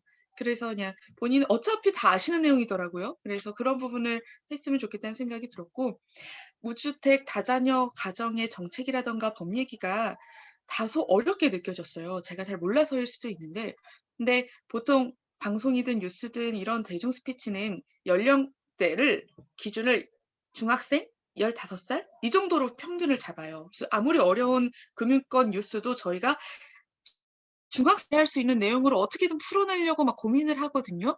그래서 되게 재밌고 좋은 내용이니까 비록 다자녀라던가 어른의 얘기일지라도 그 내용을 중학생도 알아듣기 쉽게 되게 풀어서 설명해 주시면 좋을 것 같다는, 조금 더 친절한 연설이 되면 좋겠다라는 생각이 들었고, 이게 말씀 잘하시는데 좀 감정적으로 격화되는 느낌이 드는 이유가, 목소리 톤이 높고 이제 발성도 높은데 단어들도 강해요. 그따위로 부화내동, 투기작전, 발본색원, 단어도 센데 목소리도 세니까 같이 해줘서 너무나 세지는 거예요. 그러니까 아까 말씀하신 것처럼 차라리 강조를 하고 싶을 때 나를 조금 더 표현을 가라앉히고 딱 몇 번씩 세게 말하거나, 아니면 때로는 포즈라고 해요. 그러니까 쉼을 주는 거예요. 제가 하고 싶은 거는 부안해동하지 않도록 뭐 약간의 쉼을 둬서 강조를 할 수도 있거든요. 그런 거를 하면 좀 더 세련되게 말씀하시고자 싶은 거를 전달할 수 있지 않을까, 이런 생각이 들었습니다. 이제 세 분 다 너무 고생 많으셨습니다. 네, 수고하셨습니다. 자, 다음 권병태 보좌관님 심사평 듣겠습니다. 와, 심사평이 너무 좋지 않아요? 저는 이거 들으면서 정신없이 지금 메모하고 이러고 있는데, 예를 들어서 이제 최수연 기자님 같은 경우에는 마지막에 박정원 참가자님의 말 중에서 예를 들어서 뭐 부안해동 발본색원 막 이런 걸 기억해서 막 얘기하고요. 김세진 그다음에 저 변호사님 같은 경우에는 와, 화가 나다는 화난 목소리를 좀 말하지만 이런 말을 이런 짧은 정신없는 채점 과정 속에서 생각해낸다는 자체가 대단합니다. 굉장히 그 심사위원들을 잘 모신 것 같아요. 저는 심사평에서도 되게 많이 배웠습니다. 근데 제가 메모를 막 이렇게 다른 색깔로 해놨는데 그걸 빠짐없이 저분이 다 얘기했어요. 그 딱히 뭐 덧붙일 말은 없네요. 그 이혜림 저 참가자님은 가장 좋았던 것은 원고를 완전히 숙지하고 계세요. 아래를 한 번도 안 보시더라고요. 근데 앞에 그 두 심사위원들이 잘 여러 가지를 지적해 주셨고, 저 같은 경우는 유연 근무제 정말 그 예를 들면서 대안으로 제시하는데 이것이 저 위에 나올 때도 이유가 있는지 이런 것들이 지금 연설사는 잘 기억이 안 나고요. 그렇게 넘어가겠습니다. 많이 하셔가지고 정확하게 다들 하셔가지고, 또 강재민님 같은 경우에는 뭐 이렇게 여러 가지가 제가 써져 있는데 다 지적하셔서 몸이 흔들림, 지식을 많이 나열하는 것 같다. 근데 중간에 보면 건물주가 어떻게 되는지 제대로 교육을 받아본 적이 없다, 이런 문장이 나와요. 그러면 건물주 되는 교육을 좀 시켜달라는 것인지. 그러면 마지막에 이제 괜히 덧붙이는 거예요. 딴 말 반복하기 싫어서. 연설하고 싶은 이유가 이겁니다. 이런 말들은 연설할 때는 안 하는 게 좋죠. 예, 마지막에 그 말을 덧붙이시더라고요. 수고하셨고요. 박정훈님 같은 경우에는 뭐 다시 여기는 발음 분명, 뭐 밑을 자주 봄, 뭐 이렇게 다 있네요. 좀 침묵이 없음 이런 걸 뭐 제가 적어놨었어요. 근데 뭐 저는 하나만 덧붙이자면 중간에 아주 굉장히 긴 문장이 있더라고요. 엄청나게 긴 문장이. 그런 건 연설문에는 좀 지양하는 게 낫지 않을까. 짧게 짧게 끊어서 하는 게 낫지 않을까. 근데 이제 다른 분 의견하고 좀 다르게 저는 이 세 분 중에서 유예림님은 준비 잘해서 또박또박 암기 잘해서 잘하시는구나 이런 느낌 받았고, 강재민님은 이거 좀 많이 너무 흔들고 이래가지고 좀 그러네 뭐 이런 느낌 받았고, 박정훈님은 밑을 보고 잘 그러지만 이게 쭉 가면서 뭔가 이 사람이 뭔가 되게 화가 나 있고 진짜 그래도 뭔가 자기가 메시지가 뭔가 하면 딱 이렇게 분명히 이 사람 뭔가 자기 연설에서 전달하고 싶은 자기 기운이 있구나 하는 걸 딱 느낀 그 정도는 됩니다. 네, 감사합니다. 두 분 심사위원께 많이 배웠습니다. 네, 감사합니다. 심사평에 대한 심사평도 해주셨네요. 자, 그럼 바로 이어서 네 번째 참가자 연설 들어보겠습니다. 자, 김진성 참가자님. 김진성 참가자님 음소거 키시고요. 자, 바로 시작하면 될까요? 네네, 김진성 참가자님의 연설 집중해서 들어보겠습니다. 안녕하십니까 여러분. 저는 현재 대한민국의 국민으로 살고 있는 21살 김진성이라고 합니다. 대한민국의 일반적인 교육과정을 밟으며 성장했고 그 과정에서 학교 내 자치기구였던 학생회 활동 또한 많이 했던 것 같습니다. 저는 오늘 여러분들도 모두 한 번쯤은 경험해 보셨을 학생회 활동을 하며 느꼈던 정치의 필요성에 대해 역설해보고자 이 자리에 섰습니다. 여러분은 학생회가 무엇이라고 생각하시나요? 저는 학생회는 학생의 요구와 목소리를 대변하고 선생님과 학생 사이에서 의견을 조율하는 학교라는 작은 사회에 정부와 같은 공간이라고 생각합니다. 그러나 적어도 제게는 학생 사회가 가장 필요하고 활성화되어 있을 것이라고 생각했던 대학에 오자 학생회가 사라져 있었습니다. 학생들의 대표는 존재하지 않았고 오직 연석회의라는 기구만이 학생회의 역할을 하고 있었습니다. 2020년 신입생인 저는 왜 이런 모습들이 대학에 나타나고 있는지 알지도 못했고 관심도 가지지 않았습니다. 그러나 학생회가 없는 결과는 곧 나타났습니다. 가장 가깝게는 과반에 배정된 공간에 쓰레기를 치워주는 사람이 없었습니다. 가장 멀게는 비대면과 대면 사이에 시험이 혼합되어 학생들이 공간 확보에 어려움을 느끼는 시점에서 이런 학생들의 마음을 대변해줄 수 있는 사람과 단체가 없었습니다. 그럼에도 불구하고 사람들은 왜 학생회에 관심도 지지도 전해주지 않은 것일까요? 이유가 분명했기에 이러한 현실을 탓할 수는 없었습니다. 그들이 학생회를 지지하지 않는 이유는 학생회가 누군가의 스펙과 권력 노름이 되었기 때문입니다. 충분히 공감할 수 있었습니다. 내가 학생회야 라는 것이 낮은 자리에서의 봉사가 아닌 높은 자리에서의 조망을 뜻하는 문장이 되었고 나의 미래를 위한 자리가 되었습니다. 이러한 이유들로 학생회는 지지받지 못했고 이는 그들에 대한 무관심으로 이어졌습니다. 무관심은 결코 해답이 되지 못했습니다. 사람들은 학생회가 없는 현실에 불편함을 느꼈고 무관심이 학생회의 태도 또한 바꿔주지 못했습니다. 그리고 2021년 새로운 학생회가 기존의 학생회에 대해 우리가 느꼈던 것들을 쇄신한다는 사회 문제에 앞서 사회과학대학의 학생에 관심을 가진 학생회라는 타이틀을 걸고 나왔고 5월 22일 현재 그들은 많은 학생들의 지지를 받으며 학생회로서 많은 학생들을 대표할 수 있기 위해 노력하고 있습니다. 그들은 학생회는 학생을 위해 봉사하기 위한 기구라는 인식이 다시금 생기게 만들고 있고 학생들 또한 코로나라는 전대미문의 상황 속에서 비대면이라는 학교와 학생 사이의 단절을 학생회와 함께 극복해 나가고 있습니다. 비대면과 대면 시험을 동시에 치르는 상황 속에서 학생들이 시험 볼 수 있는 공간을 마련해주고 학생들이 진로 선택과 고민들을 해결하는 데에 도움을 줄 수 있도록 학생회 차원에서 연사초청도 진행하였습니다. 저 또한 이번 학생회의 지지자이자 일원으로서 주변 학우들을 위해 돕기 위해 노력하고 있고요. 저는 이를 우리 사회에 확대해서 적용할 수 있다고 생각합니다. 혐오가 만연해 있는 우리 사회에서 정치권에 대한 혐오는 쉽게 찾아볼 수 있습니다. 작게는 여러 포털 사이트에서 볼 수 있는 시사, 정치 댓글들 또는 등의 적극적 형태, 더 크게는 투표에 있어서의 사람들이 참여하지 않는 소극적 형태로도 존재하겠죠. 청년들은 취업 준비와 여러 자신들의 삶이 바쁘다는 이유로 정치를 참여하지 않고 다른 세대들 또한 다르지 않습니다. 여러 핑계를 대며 자신의 정치 혐오가 무관심과 참여하지 않는 모습으로 나타나는 것을 정당화하고 현실에 대한 무관심을 정치 현실이 바꿔주지 않는 것이라고 말하고 있는 것이지요. 현실에 대한 불편함을 느낀다면 이를 바꿔나가기 위해서 무관심이 아닌 다른 어떠한 형태로든 참여해야 하고 정치 참여가 가장 쉽고 가까운 방법이 될 것이라고 저는 확신합니다. 여기서 말하는 정치 참여란 내가 사는 지역구의 국회의원을 투표하는 것, 어떠한 논제에 대해서 공론장에서 의견을 밝히는 것 등 다양한 형태로 사회에 참여하는 것입니다. 여러분들은 모두 이러한 정치 참여를 하기에 충분한 역량을 가지고 계실 뿐더러 이러한 정치 참여는 진정으로 여러분들이 원하는 것을 이뤄내는데 무관심보다 훨씬 더 좋은 도구가 될 것은 당연하고요. 박근혜 전 대통령 탄핵 사건을 기억하시나요? 이는 촛불혁명, 즉 시민들이 만들어낸 정치적 결과물이라는 이름이 붙을 정도로 시민사회의 성숙함을 보여주었던 사건입니다. 수기 민주주의가 사라지고 시민들의 참여는 점점 줄어가는 지금, 우리는 그때를 생각하면서 다시 한번 시민들의 참여를 도모해야 할 것입니다. 연설을 마치기 전, 지금으로부터 2000년 전 플라톤이 했던 말을 전하려 합니다. 정치를 외면한 가장 큰 대가는 가장 저질스러운 인간들에게 지배당하는 것이다. 이 말이 어떤 말일지는 여러분들께서도 충분히 이해하실 수 있을 거라고 생각이 듭니다. 감사합니다. 네, 수고하셨습니다. 자, 다음 5번째 참가자죠. 조요한 참가자의 연설 들어보겠습니다. 음소거 켜주시고요. 네, 들리십니까? 네, 조요한 참가자의 연설 집중해서 들어보겠습니다. 네, 시작하겠습니다. 친애하는 대한민국 기성세대 선배님들, 안녕하세요.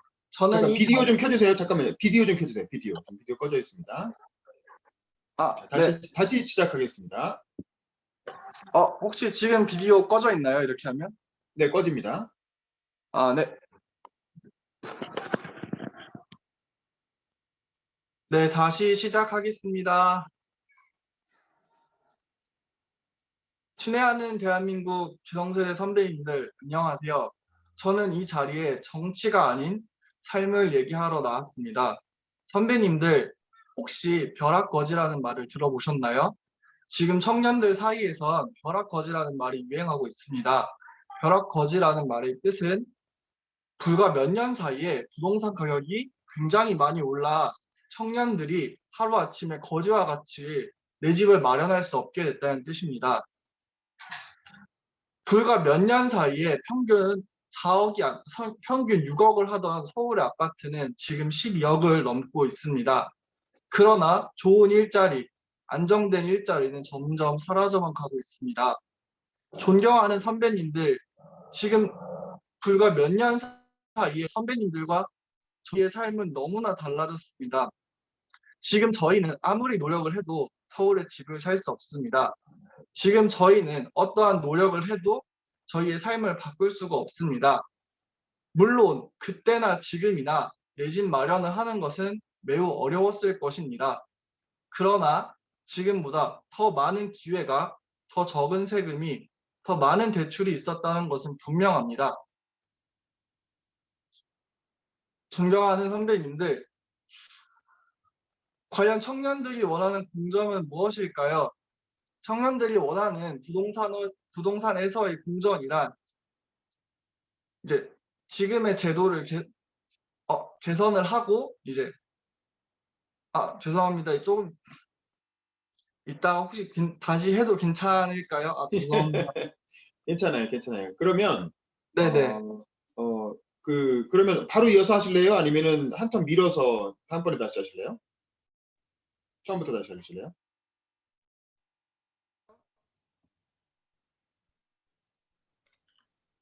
저기 물 한 잔 먹고 네네네. 물 한 잔 먹고 다음 참가자부터 일단 하시고 하면 네네. 어떨까요?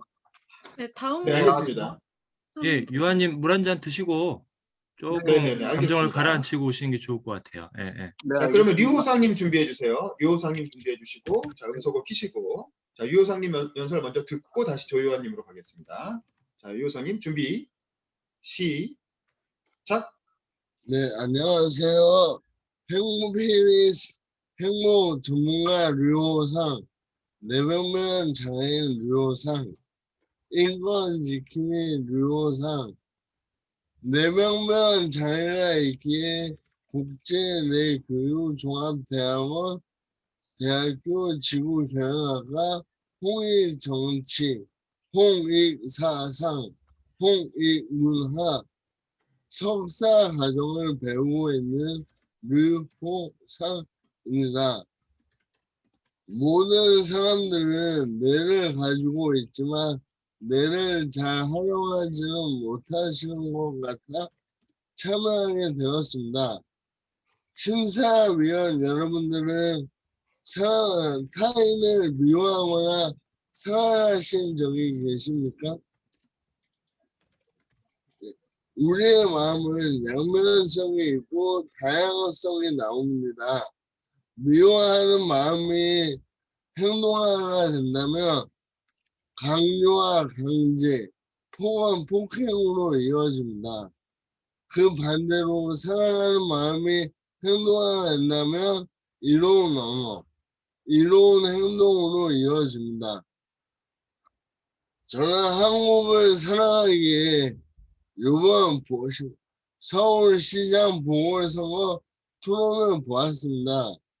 그 마음과 다르게 폭언인 비평, 비난하기 바빴던 토론이었습니다. 서로의 약점을 잡아 상대 진영을 공략하는 데 있어 저로서는 약간 실망하였습니다. 근데 한편으로는 이해는 합니다. 우리의 본능이니까 서울시장이란 목적을 취하기 위하여 수단과 방법을 가리지 않았을 테니. 근데 하지만 아쉬운 점이 있다면 우리에게는 모방위원자가 있기에 상대방을 보고 듣고 배우게 됩니다. 우리의 관광 기간 중 시간과 청각은 보는 대로 배우게 되며 듣는 대로 이제 배우게 됩니다.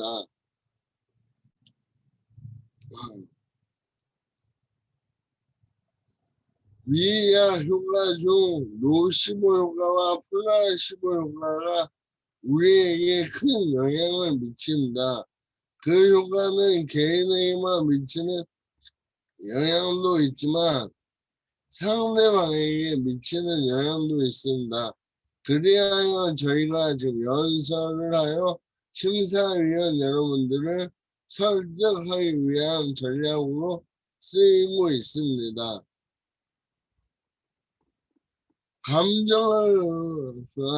요번 서울시장 선거 보궐선거는 좀 감정을 승화시키기에는 어려운 토론이었다고 생각합니다. 그리하여 지금 대부분의 국민들은 정치인들의 말을 노시보 효과로 믿는다고 생각합니다. 그 이유는 정치인과 국민 사이에 신뢰가 떨어진다고 생각합니다. 믿음을 높이기 위해서는 정치인과 대중 모두 긍정적인 상호작용이 필요합니다. 소통을 하며 이해하고 배려하며 존중한다면 시대 전환에 맞추어 신뢰성이 높아질 것입니다. 저도 정치인도 국민 사이에 다시 한번 하겠습니다. 저도 정치인도 대중 모두도 사람이듯이 사람은 믿는 대로 언행을 하기 때문입니다. 한 사람이 해로우면 여러 사람이 해로워지고 한 사람이 이루면 여러 사람이 이루어집니다.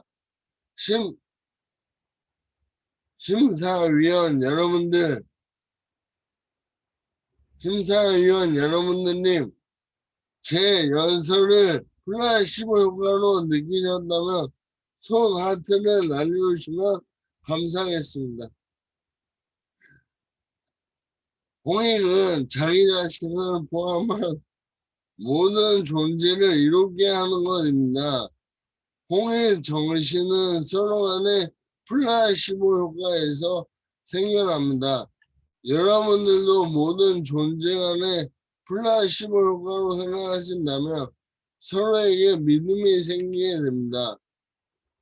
마지막으로 드릴 말씀이 한 말씀이 있습니다.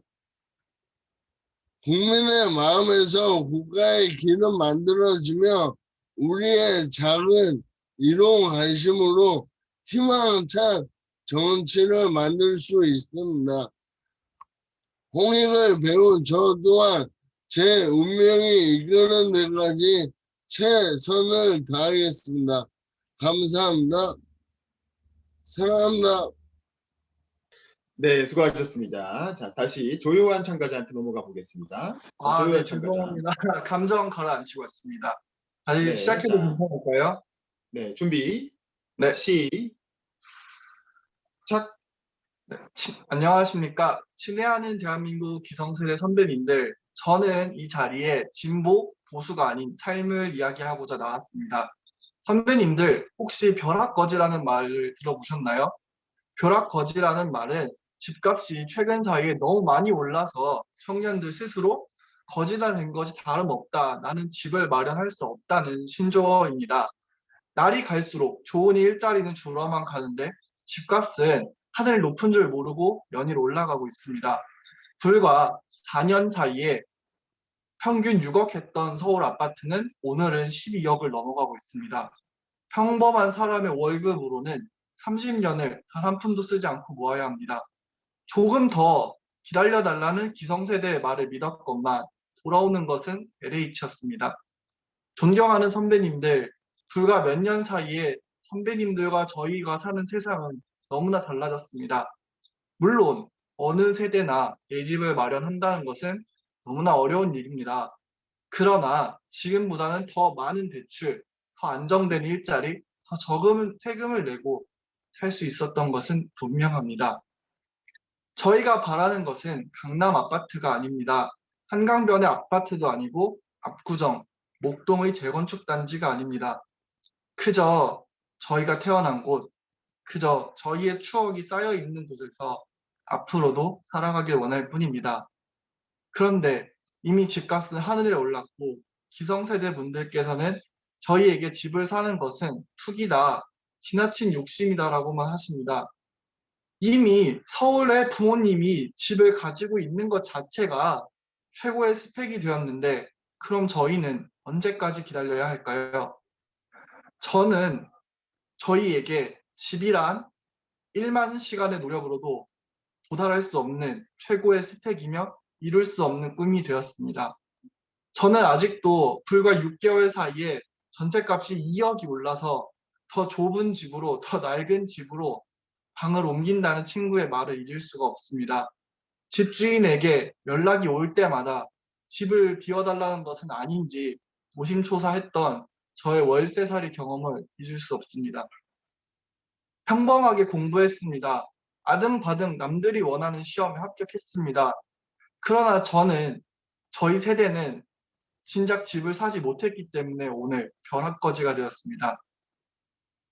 저희는 내 집 마련이라는 하늘길을 뚫기 위해 오늘도 새벽까지 주식창, 코인창을 쳐다보고 오늘도 무럭무럭 부동산 갭 투자의 꿈을 키워만 갑니다.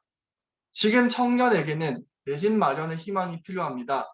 삶을 충실히 산다면 충분히 개인의 능력으로 안정된 거처를 얻을 수 있는 방안을 정부는 제시해야 합니다.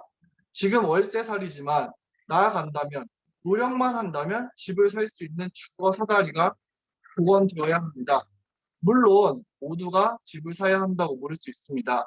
물론 그것은 아닙니다. 집을 사기 원하지 않는 사람도 있고 살 수 없는 사람도 있습니다. 하지만 대한민국 아파트는 의무 임대주택 비율이 있습니다. 이는 시장에서 더 많은 아파트를 지을수록 더 많은 임대주택이 생긴다는 것입니다. 다시 말해 시장의 아파트가 집이 늘어나면 집을 원하지 않는 사람도 더 편하게 살 수 있는 것입니다. 영끌은 금리 인상 때 사회를 망하게 할 거라고 말씀하시는 분도 계십니다. 물론 저 또한 무리한 대출은 향후 문제가 될 수 있을 것이라고 생각합니다. 그렇기에 개인의 능력에 비례한 대출을 원할 뿐입니다. 지금의 부동산 시장은 오직 금수저, 부모 잘 만난 사람만 집을 살 수 있습니다. 저의 노력은 1도 들어갈 여지가 없습니다. 존경하는 선배님들, 대한민국은 선배님들과 함께 산업화와 민주화라는 두 가지 넘을 수 없는 산을 넘어왔습니다. 그러나 2021년 지금 대한민국은 설익은 부동산 정책으로 인하여 사회가 갈라지고 청년은 벼락거지가 되었습니다. 청년에게 가장 민감한 도덕성은 공정이라고 합니다. 저희는 특혜와 차별 모두를 바라지 않습니다. 부동산에서 공정이란 선배님들이 사실 수 있었던 집을 선배님들과 동일한 기회로 저희가 살 수 있도록 그 길을 열어주는 것입니다. 누구나 자기의 능력껏 집을 사고 자기의 능력껏 안정된 거처를 마련할 수 있는 것이 공정입니다. 존경하는 선배님들, 이제 그만 청년에게 내 집 마련을 허락하셔야 합니다. 감사합니다. 네, 수고하셨습니다. 자, 이제 거꾸로 권병태 보좌관님부터 심사평 들어보도록 하겠습니다.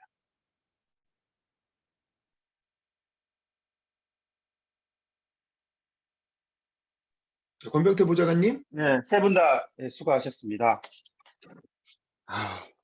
김진성 참가자님 목소리가 좋아요. 전달력은 뛰어나고요. 그렇지만 학생회가 없다는 것에서 시작해서 나중에 정치 참여와 플랫폼까지 이어지는 과정이 이게 막 건너뛰는 듯한 느낌들이 좀 있습니다. 학생회가 없다고 얘기하면서 연석회의라는 걸 언급하고 지나가는데 그 연석회의가 뭔지 일반 사람들은 좀 잘 모르는 것 같고요. 그 학생회가 필요한 이유가 과방에 쓰레기 치우는 거 이런 거 말씀하셨다가 또 나중에는 또 어떤 사회 참여가 학생회가 필요한 것과 막 연결시키시는데 이것이 많은 얘기를 한꺼번에 막 이렇게 쏟아내면서 막 어지러워요. 이게 학생회가 왜 필요하고 지금 학생회는 뭘 하고 있고 이런 것들이 좀 어지러운 상태였던 것 같습니다. 그래서 많이들 그렇게 얘기하죠. 한 가지 주제를 딱 잡아서 그것만이라도 이렇게 충분하게 근거 있게 얘기하면 좋은 연설이 된다. 그런 것들을 향후에도 좀 참고해 주시기 바랍니다. 네.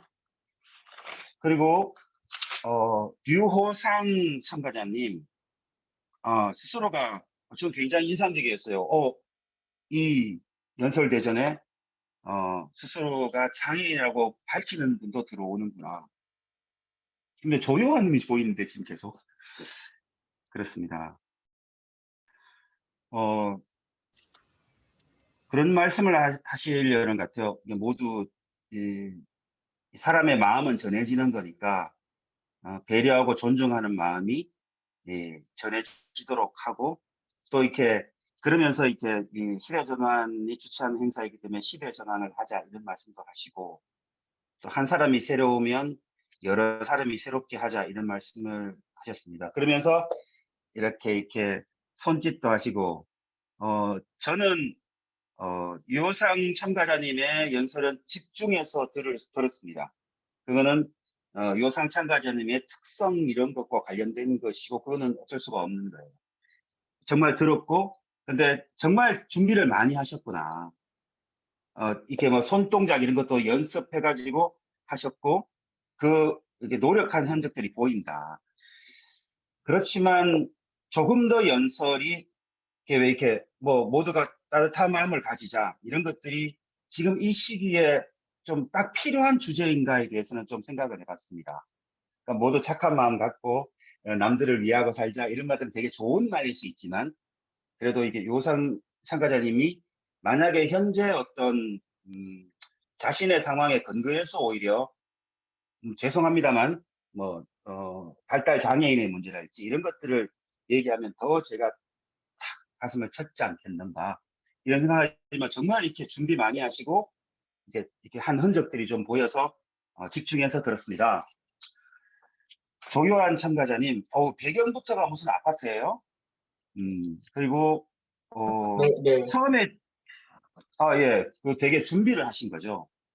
그리고 이게 뭐라 할까 이 대회를 굉장히 진지하게 준비하시는구나 이런 생각이 좀 들었어요. 그래서 막 외우려고 했는데 그게 잘 안 되니까 한 번 더 접고 하셨습니다.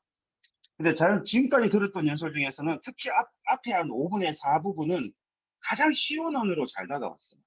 이게 말 자체가 딱 그 사람이 어떤 특정한 대상, 특히 저 같은 어떤 기성세대를 대상으로 이게 무슨 말을 하고 싶은가가 딱딱딱딱 다가오더라고요. 쉬운 언어로 그것도. 그 굉장히 인상적이었습니다. 그런데 이제 마지막에 그럼 이 사람이 뭘 하려고 하지?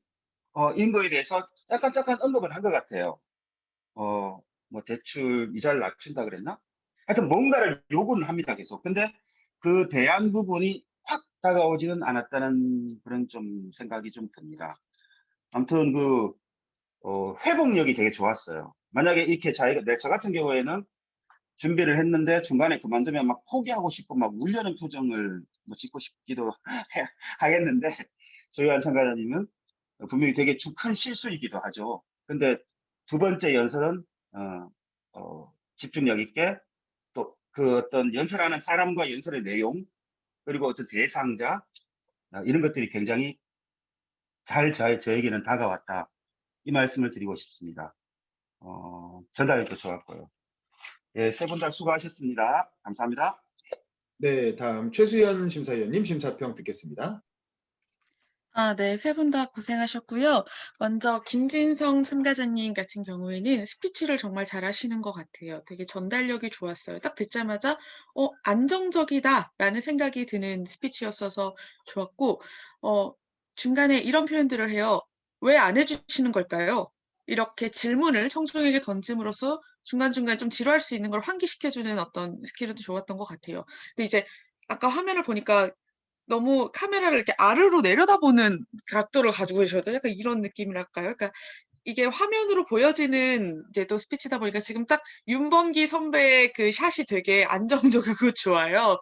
류호상 님도 그렇고. 그래서 약간 위에 머리도 좀 내주고 맞아요. 그러니까 지금 보면 또 아래로 내려오니까 그래서 약간 내려다보면서 청중에게 얘기하는 것 같은 느낌이 들 수 있으니까 그런 각도를 좀 조절해 주면 좋을 것 같다는 생각이 들었고, 결국에는 주제는 젊은 층의 정치 참여의 필요성이었던 것 같아요. 그리고 학생회를 얘기로 이제 도입을 해서 사례로 들어간 거는 좋은데, 이게 저도 학생회 때 이제 많이 느꼈던 게 이미 그런 얘기가 많았잖아요. 학생회가 뭐 정치판보다 더하다. 이미 기성 정치판이 됐다. 이런 얘기들이 많아요. 그러니까 그런 사례를 조금 더 잘 보여주고 이제 확대해서 적용해 나가면 좋을 것 같다는 생각은 들었는데, 근데 이게 다음 흐름이랑 어떻게 연결이 될지 궁금하긴 했어요. 이를테면 학생회가 누군가의 스펙과 권력의 장이 돼 버렸다. 이러니까 이런 걸 막기 위해서 우리가 현실 정치로 들어가서 더 이걸 정치 참여를 해야 된다는 건지, 그러니까 이 흐름에서 이게 확대해서 적용해서 우리가 정치에 참여를 해야 된다라고 가는 흐름이 조금 더 이렇게 매끄럽게 연결이 되면 좋겠다라는 생각이 좀 들었거든요.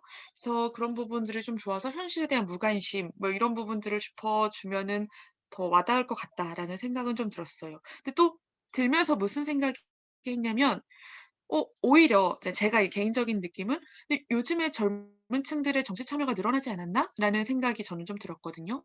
이를테면 SNS라든가 젊은 층의 투표율, 아까 말한 뭐 탄핵 국면에서의 참여들, 이런 것들이 더 늘어나는 것 같은데 이런 생각이 들어서 무조건 "여러분 지금 정치 참여 하나도 안 하고 있으니까 해야 돼요."라고 가기보다는 그런 점들을 좀 짚어주면서 우리가 더 참여를 하면 얼마나 더 좋아질 것이고 뭐 "안 하면 안 된다."라는 거를 하면 더 설득력이 있을 것 같다라는 생각이 들었습니다. 아무튼 스피치 전달력은 진짜 좋은 것 같아요. 네. 다음은 그죠. 류호상 님부터 먼저 말씀을 드리면 캐릭터 자체가 엄청 강렬해요. 아까 이제 변호사님 이제 심사위원께서 해 주셨던 캐릭터 자체로 일단 소구하고 들어가는 엄청 강렬한 캐릭터가 매력인 것 같고, 사실 그 자체로 터치되는 부분이 있습니다. 저도 좀 놀랐어요. 그래서 좋고, 또박또박하고 제스처도 쓰려고 노력하시는 게 보였어요. 큰 제스처는 못해도 이런 식이라든가 약간 노력하려는 부분들이 이제 좋아서 인상 깊었고요. 그래서 저도 되게 집중해서 들었어요. 아무래도 이게 발음이라든가 이런 걸 더 또박또박하게 해야 될 것 같아서 집중해서 들었어요. 근데 이제 서울시장 보궐선거 토론이 서로 비난하기 바빴던 토론이었다라는 점도 시의성 있는 그 내용이었다고 생각을 해요. 실제로 뭐 아시겠지만 뭐 생태탕과 페라가모만 남은 토론이었다라는 얘기가 들 만큼 네거티브가 심했잖아요. 그래서 이런 걸 좀 알고 좋아하시는구나라는 생각이 들어서 그 부분은 되게 와닿았고, 다만 이게 어쩔 수 없는 이 주제의 한계가 결론은 그래서 따뜻한 홍익 정신을 갖자잖아요. 근데 이게 이런 주제는 어쩔 수 없이 이 논리적인 설득력이 떨어질 수밖에 없거든요. 왜냐하면 모든 문제의 대안이 그러니까 좀 따뜻한 마음을 가져봐, 이타심을 가져봐라고 가면 내용은 좋은데 좋고 좋은 내용인데 이게 확 와닿은 느낌은 아니라서 이런 주제라든가 대안을 조금 현실적으로 고민해 보면 좋겠다. 네. 그렇다면 이런 따뜻한 마음을 갖기 어려운 환경에서 따뜻한 마음을 가지려면 어떤 게 우리한테 필요할까? 뭐 이런 부분도 있고, 아까 말씀하신 본인의 캐릭터를 살려서 그게 뇌와 관련해서 좀 우리가 더 들었을 때 어떤 장애를 가졌을 때 더 필요한 내용을 다뤄주면 어떨까? 이런 뭐 생각이 좀 들었습니다. 고생 되게 많으셨습니다. 약간 분량을 더 줄여서 강조하는 점을 키워드로 강조하면 더 좋을 것 같다는 생각이 들었어요. 네, 좋습니다. 그리고 요한 씨 같은 경우도 딱 자세가 되게 좋아요. 다른 참가자들의 보다도 이렇게 단정하게 서서 하는 자세가 좋고, 저도 도입부가 가장 깔끔했다라는 생각이 듭니다. 정치가 아닌 삶을 얘기하러 왔습니다. 벼락거지 들어보신 적 있습니까? 라던가 청년들이 원하는 공정이 뭘까요? 이런 키워드들이 초반에 되게 잘 들렸고 기대하게 돼요.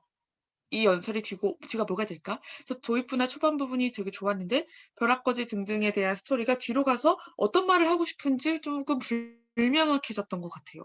그래서 이게 그리고 계속 끊임없이 존경하는 선배님들, 저희에게 뭐 내집 마련 허락하셔야 합니다. 뭐 이렇게 얘기하는데 궁금했어요. 여기서 말하는 선배님들이란 사실 또 누굴까? 정치권일까? 아니면 막 욕심을 가지고 뭐 건물주인가? 약간 이게 선배님들이라고 너무 기성세대를 통칭하기보다는 이거에 책임 있는 사람들을 좀 집어줘도 좋을 것 같다는 좀 생각을 들었고요. 개인 능력에 비례한 대출을 원한다라고 했다면 그런 대안이라던가 정책 부분을 좀 더 구체화해서 본인의 생각을 넣어주면은 이런 말이 하고 싶은 거구나. 그러니까 벼락거지를 막기 위해서 이런 걸 해달라고 말하는 거구나라고 느낄 수 있을 것 같다는 생각이 들었습니다. 또 그렇고 좋았던 점은 아까 전에 되게 당황했을 때 이 친구가 중간에 드랍을 하면 어떡하지?'라고 생각을 했는데 딱 이렇게 물을 마시고 오시고 되게 단정하게 잘 시작할 수 있어서 그 모습은 보기 좋았습니다. 네, 감사합니다. 저 마지막으로 김세진 변호사님 심사평 예. 말씀해 주십시오. 예. 요번 세 분은 앞에 세 분보다 더 좀 심사평을 말씀드리기가 조금 어려운 분들인 것 같아요. 그분들이 이제 실력의 문제가 아니라 대부분 다 비등비등하시고 그다음에 뭔가 이렇게 콕 집어서 말씀드리기 어려운 부분들이 있는 것 같아서 그 말인즉 뭔가 조금 평이합니다. 세 분이. 그렇기 때문에 그 어떤 그 평이함 속에서 각자의 개성을 만들 수 있게끔 그 부분에 조금 또 주안점을 주시면 좋겠다라는 것이 총평입니다. 먼저 김진성 참가자 같은 경우는 이제 목소리 좋다라는 얘기는 계속 나왔었는데 벌써 목소리를 딱 들으면 이제 신뢰감이 있죠. 신뢰감이 있고 그다음에 이제 배운 사람이다라는 느낌이 듭니다. 그러면서 또 주제도 학생의 얘기가 나오고 대학생이구나. 공부도 좀 해봤네. 그러면서 정치 참여 얘기가 나오죠. 그래서 이게 그 목소리라든가 아니면 목소리에서 나오는 그 신뢰감에 걸맞게 주제도 이렇게 잘 흘러갔으면 좋겠어요. 그래서 대체로 되게 막 이렇게 한참 폼 잡고 들어갔는데 뭔가 좀 폼 잡는 목소리로 개그하는 느낌이 약간 들거든요. 그게 잘못 그렇게 그 논리가 흘러가면 이게 무슨 얘기하는 거야? 이렇게 되는 경향이 있기 때문에 예를 들어서 저는 처음에 그래서 주제가 뭔가라고 계속 이제 주제를 파악하면서 마지막에 이제 학생을 좀 비판하다가 뒷부분에 가면서 정치 외면하면 안 된다. 이게 최종 주제인 것 같다. 그런데 학생 얘기는 왜 했지? 학생회라도 제대로 하면서 정치 외면을 하지 말고 정치 참여를 했으면 좋겠다라는 얘기인가 보다. 이렇게 저는 생각이 들었거든요. 결국 스피치를 끝까지 들으면 그 말하는 사람도 마지막에는 결국 주제를 얘기하고 어떻게든 이제 다 수습을 해서 정리를 해서 끝내기 때문에 마지막까지 들으면 이 사람이 정말 말하고 싶어 하는 핵심이 드러나기 마련이긴 한데 그 마지막 이슈가 그 제 주제인 것 같으나 거기까지 오는 그 흐름이 조금 자연스럽지 못하고 되게 이렇게 장중한 목소리로 잘 이야기하면서 이게 조금 부자연스러워요. 그래서 그 흐름을 원고를 좀 교정을 좀 해보면 좋을 것 같아요. 그래서 학생회, 그 다음에 정말 지금 말씀하시고 있는 주제가 어떤 정치 참여, 그다음에 정치 참여에 대한 구체적인 방법으로서 내 주변에 있는 학생이라면 학생의 참여라든가 그런 내 주변에 있는 정치 참여의 그런 실천 방안들을 하나씩 잡아가지고 한번 정치 참여를 해보자. 정치 무시하면 안 된다. 이제 그것이 주제라면 그거를 가슴에 꼭 담고 그거에 일관되게 흐름이 쫙 이어지도록 좀 이렇게 죄송합니다. 아들이 옆에 와가지고 그게 이제 그 흐름이 이어지도록 하면 좋을 것 같습니다. 참 만지지 마. 그리고 조요한 연설자 같은 경우는 그 아까 감정이 워낙에 좀 복받쳐서 잠깐 나갔다 오신 거죠?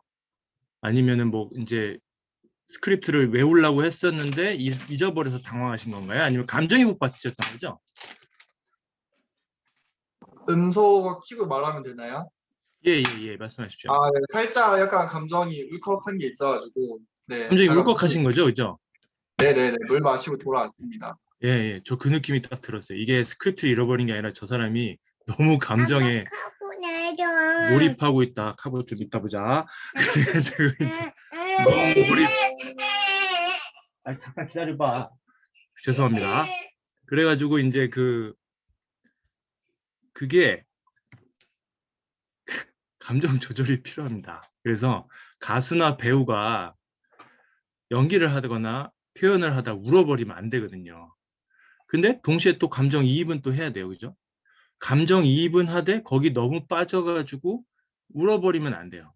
그러니까 정말 내가 빙의가 되되 그 역할에 아니면 그 말을 하고자 하는 감정에 완전히 몰입은 하되 그렇다고 거기에 너무 빠져서 정신 못 차리는 완전 그 빙의된 상태는 또 되면 안 돼요. 얇은 막이 필요한 거죠. 그게 어떻게 보면 전달하는 사람의 아주 중요한 덕목이에요. 전달하는 사람의 중요한 덕목. 그게 좋은 연설에 필요한 그 감정을 다루는 좋은 연설의 한 가지 그 코드입니다. 그렇기 때문에 너무 빠지지 않게끔 신경을 자기 감정 컨트롤을 잘하면서 가야 돼요. 얇은 막이 필요합니다. 그 사이에. 그 다음에 이제 두 번째, 오늘 말씀하신 주제 같은 경우는 아까 박정훈 연설자께서 말한 부분과 어떻게 보면 그 완전 반대 익스트림에 있다라는 느낌이 들었어요. 우리도 이게 어떻게 보면은 조은산 그분이 이제 조금 주제에 대해서 얘기를 해보면 조은산 그분이 이제 뭐 그런 여러 가지 뭐 시무 몇 조 해가지고 막 낸 그런 게 있었잖아요. 거기서 보면은 딱 기억에 남는 게 하나 뭐냐면은 돈을 벌고자 하는 것이 잘못이 아닌데 돈을 못 벌게 한다. 이제 그런 얘기가 있었거든요. 어떻게 보면 내 집 마련을 하는 것이 어떻게 보면 순수한 꿈일 수 있는데 내 집 마련을 많이 못하게 한다. 정책적으로. 그런 부분에 있어서는 이게 문제다라는 그 공감대는 저는 최근에 이제 신문들을 보면서 그 공감이 딱 다가왔거든요. 그 공감이. 그래서 청년들에 대한 공감 주제 아주 좋은 것 같아요. 그렇기 때문에 내 집 마련의 희망을 갖는 것이 절대 잘못된 것이 아니고 안정된 거처를 가져야 하고 그렇기 때문에 나는 이 부분에 있어서 정책 변경이 필요하다라는 게 주제 같아요. 그러면 요거를 얘기할 때는 가장 어떻게 보면은 아까 말씀하셨던 발본색원 약간 그 부분보다는 또 반대쪽에 위치해 있는 하나의 스펙트럼인데 이런 걸 이야기하실 때 아까와 똑같은 말씀을 드릴 수 있을 것 같아요. 그 부분에 있어서 다른 생각을 갖고 오신 분들이 또 많거든요. 또 그분들한테는 또 공감을 받기가 어려울 수 있어요. 특히 지금의 청중이 누구냐면 선배님들이잖아요. 선배님들이 청중이란 말이에요. 근데 지금 선배님들이 누굴까라고 하면 잘 모르겠어요, 솔직히. 그래서 그 청중을 누구라고 둘 때는 그 부분도 조금 신경을 쓰시긴 해야 될 텐데 제 생각에 청중들이 나이 많은 40대, 50대일 것 같아요. 이미 기성세대들. 아니면 선배님들하고 얘기하는 기성세대들을 이야기하는 것 같은데 그분들은 지금 말씀하신 거에 공감 안 하시거든요. 안 하실 가능성이 많단 말이에요. 그렇기 때문에 청중들이 선배님이라면 어떻게 보면은 지금 청년들이 공감할 수 있는 부분들이 오히려 반감을 가질 수가 있어요. 그러니까 공감은 중요하거든요. 그러니까 두 청중들을 어떻게 보면 넓게 갖고 가는 게 좋을 것 같아요. 지금 말씀하시는 선배님 그리고 그분들은 공감 잘 안 할 가능성이 있고 그 다음에 나의 동지들은 나에 대해서 적극 공감할 수 있고 이 둘을 다 갖고 가는 거예요. 이 둘을 다 가지고 가면서 서로의 공감을 다 이끌어갈 수 있게끔 주제 선정 뭐 그렇게 한다 치더라도 그 주제까지 이르는 그 흐름을 잘 그 만들어가는 게 좀 필요할 것 같습니다. 그래서 선배님들이 들어도 그래 뭐 내 공감은 그렇게 많이 되진 않지만 말이 되네 라는 정도의 호응을 얻을 수 있어야 될 거고, 그 다음에 내 지지자들, 나의 그 청년들, 나의 친구들, 나의 동지들한테는 적극적인 공감을 얻을 수 있고, 요게 핵심인 것 같아요. 제가 볼 때는 요게 핵심. 그래서 너무 선배님들한테만, 왜냐면 선배님들이 공감하지 못할 주제에 대해서 너무 선배님들한테만 치중해가지고 얘기하는 거는 되게 위험한 연설이 될 수가 있어요. 그리고 찍힌다 이거지. 가장 중요한 연설은 그 항상 미디언 보터를, 가장 많은 사람들을 딱 찍으면서 나의 적한테는 공감을 얻어내고, 최소한의 공감을 얻어내고, 나의 동지들한테는 적극적인 공감을 얻어내고, 이게 필요한 것 같습니다. 아무튼 그 부분에서 플로우와 톤을 좀 조절하셔서 원고를 수정하시면 좋겠습니다.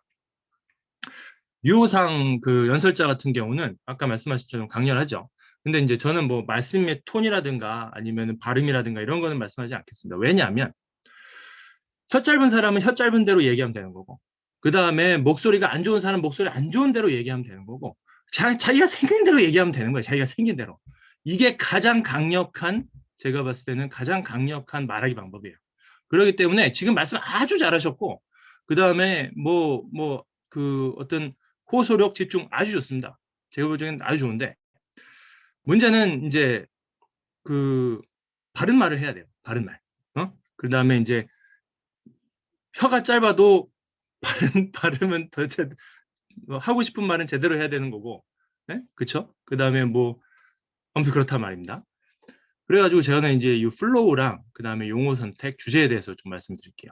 그래가지고 그 제가 봤을 때는 그 서울시장 보궐선거 요때 서로에 대한 어떤 불신 이런 거에서 어떤 거기서 오는 강한 어떤 불신, 그러면서 거기서 오는 정치에 대한 혐오감, 이제 그런 것들을 이야기하고 그거에 주제였던 것 같아요. 그렇게 하면 안 된다. 사람은 이게 플라시보 효과라는 것이 있기 때문에 서로에 대한 플라시보 효과를 통해 가지고 서로에 대한 믿음과 신뢰가 만들어져야지 이것이 생산적인 사회가 된다라는 말씀이신 것 같습니다. 그런데 이 주제 자체가 좀 너무 커요. 그러니까 공자왈 맹자왈인 거죠. 너무 신뢰 중요한 거 다 알죠. 신뢰 너무 중요하고, 그 다음에 그 희망찬 정치 아주 중요합니다. 홍익 인간 아주 중요하죠.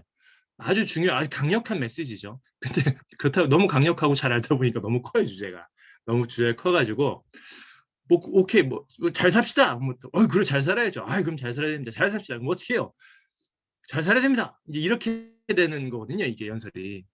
그러니까 주제가 큰 거는 다 알아요. 그리고 그건 이미 다 공감대를 갖고 있다고 생각하시면 돼요.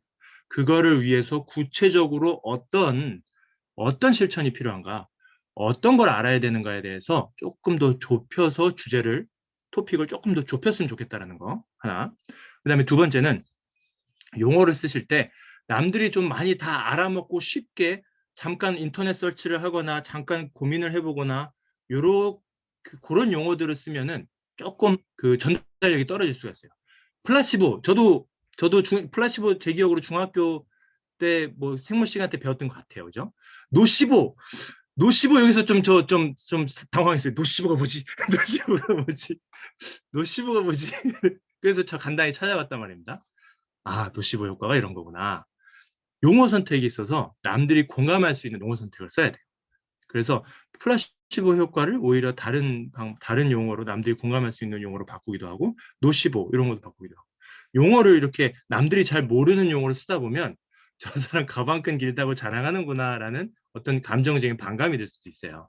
그러니까 그런 부분도 좀 고려하셔가지고 지금 일단은 주제부터 뜯어고치게 되면 용어 사용도 바뀌게 될 겁니다. 그죠? 그러니까 주제도 조금 좁혀서 얘기하고, 그 다음에 말씀을 하실 때 용어 사용도 조금 이렇게 남들이 다 공감하고 특별히 노력하지 않아도 바로바로 알아먹을 수 있게끔 그렇게 평이한 언어를 사용하시면 좋을 것 같습니다. 네, 이상입니다. 네, 수고하셨습니다. 자, 이제 마지막으로 참가자들 소감 듣고 마치겠습니다. 참가자들은 이번 소감이 마지막일 수도 있고 본선에 가게 되면 한 번 더 소감을 말할 기회가 올 수도 있어요. 자, 그러면 먼저 이혜림 참가자부터 지금 아마 카페에서 한참 일하고 계신 걸로 알고 있는데 혹시 잠깐 가능하시면 음소거 잠깐만 켜고 소감만 얘기해 주세요. 네, 그 심사평을 너무 꼼꼼히 해주셔서 감사하고요. 손님 오셨네요. 네, 여기서 마치겠습니다. 네. 네, 알겠습니다. 그다음 강재민 참가자 소감 얘기해 주세요. 그래서 제가 정말 많이 부족했는데 이렇게 여러분들의 귀한 시간 내주셔서 제 연설 들어주셔서 감사드리고 못난 부분도 잘 지적해 주셔서 감사합니다.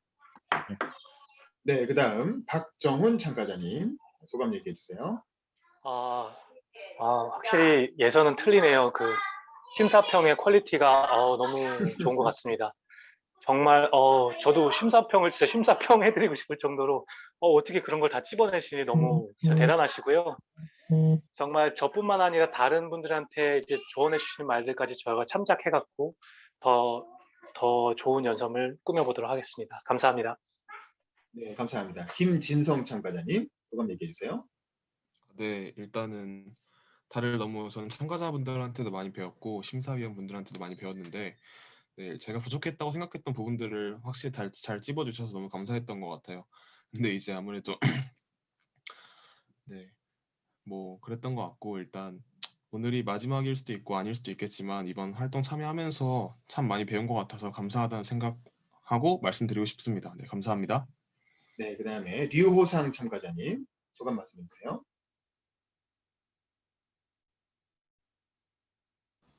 네, 일단 심사위원 여러분들에게 감사하다는 말씀을 드리고 싶습니다.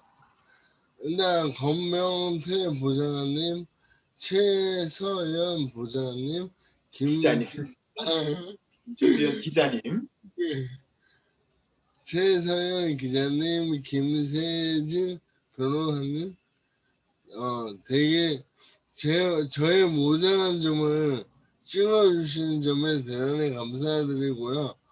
그리고 제가 이제 심사평을 들으면서 떠오르는 게 있습니다. 그 이야기를 하고 이제 마치도록 하겠습니다. 알미 통찰이 되고 알미 통찰이 되고 통찰이 실천이 되어야 학문의 완성이다. 네. 작은 일도 무시하지 말고 최선을 다해야 한다. 작은 일에 최선을 다하면 정성스럽게 된다. 정성스럽게 되면 겉에 배어나오고 겉에 배어나오면 겉으로 드러나고 겉으로 드러나면 이내 밝아지고 밝아지면 남을 감동시키게 되고 남을 감동시키면 이내 변하게 되고 변하면 생육한다. 그러니 오직 세상에서 지극히 정성을 들이는 사람만이 나와 세상을 변하게 할 수 있는 것이다. 화이팅입니다. 네, 감사합니다. 감사합니다. 네네. 그다음 조유환 참가자님 소감 말씀해 주세요.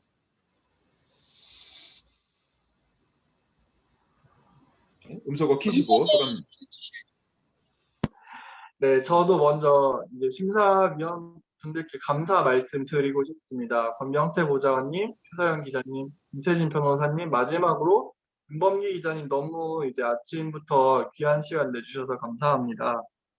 네, 그리고 이제 저한테 부족한 부분이라고 했던 가장 먼저는 일단 감정 조절, 이제 특히 얇은 막 세우시라 했던 거 유념을 하고 이제 다음에 하게 될 기회가 온다면은 이제 그때는 이제 확실히 조금 더 차분한 마음으로 이제 할 수 있게 하도록 하겠습니다.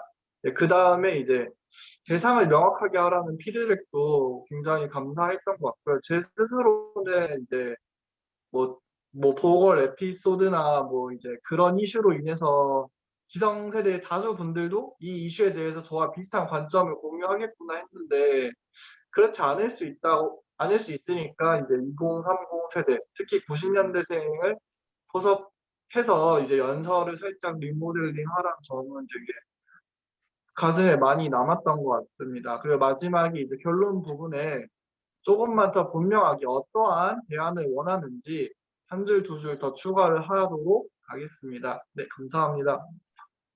네, 수고하셨습니다. 자, 우리 심사위원분들도 마지막으로 그냥 짧게 소감만 얘기해 주시죠. 우리 최수연 기자님부터 이번에는 오늘 두 번째로 예선 심사 참여하셨는데 어떠셨나요? 네네. 네.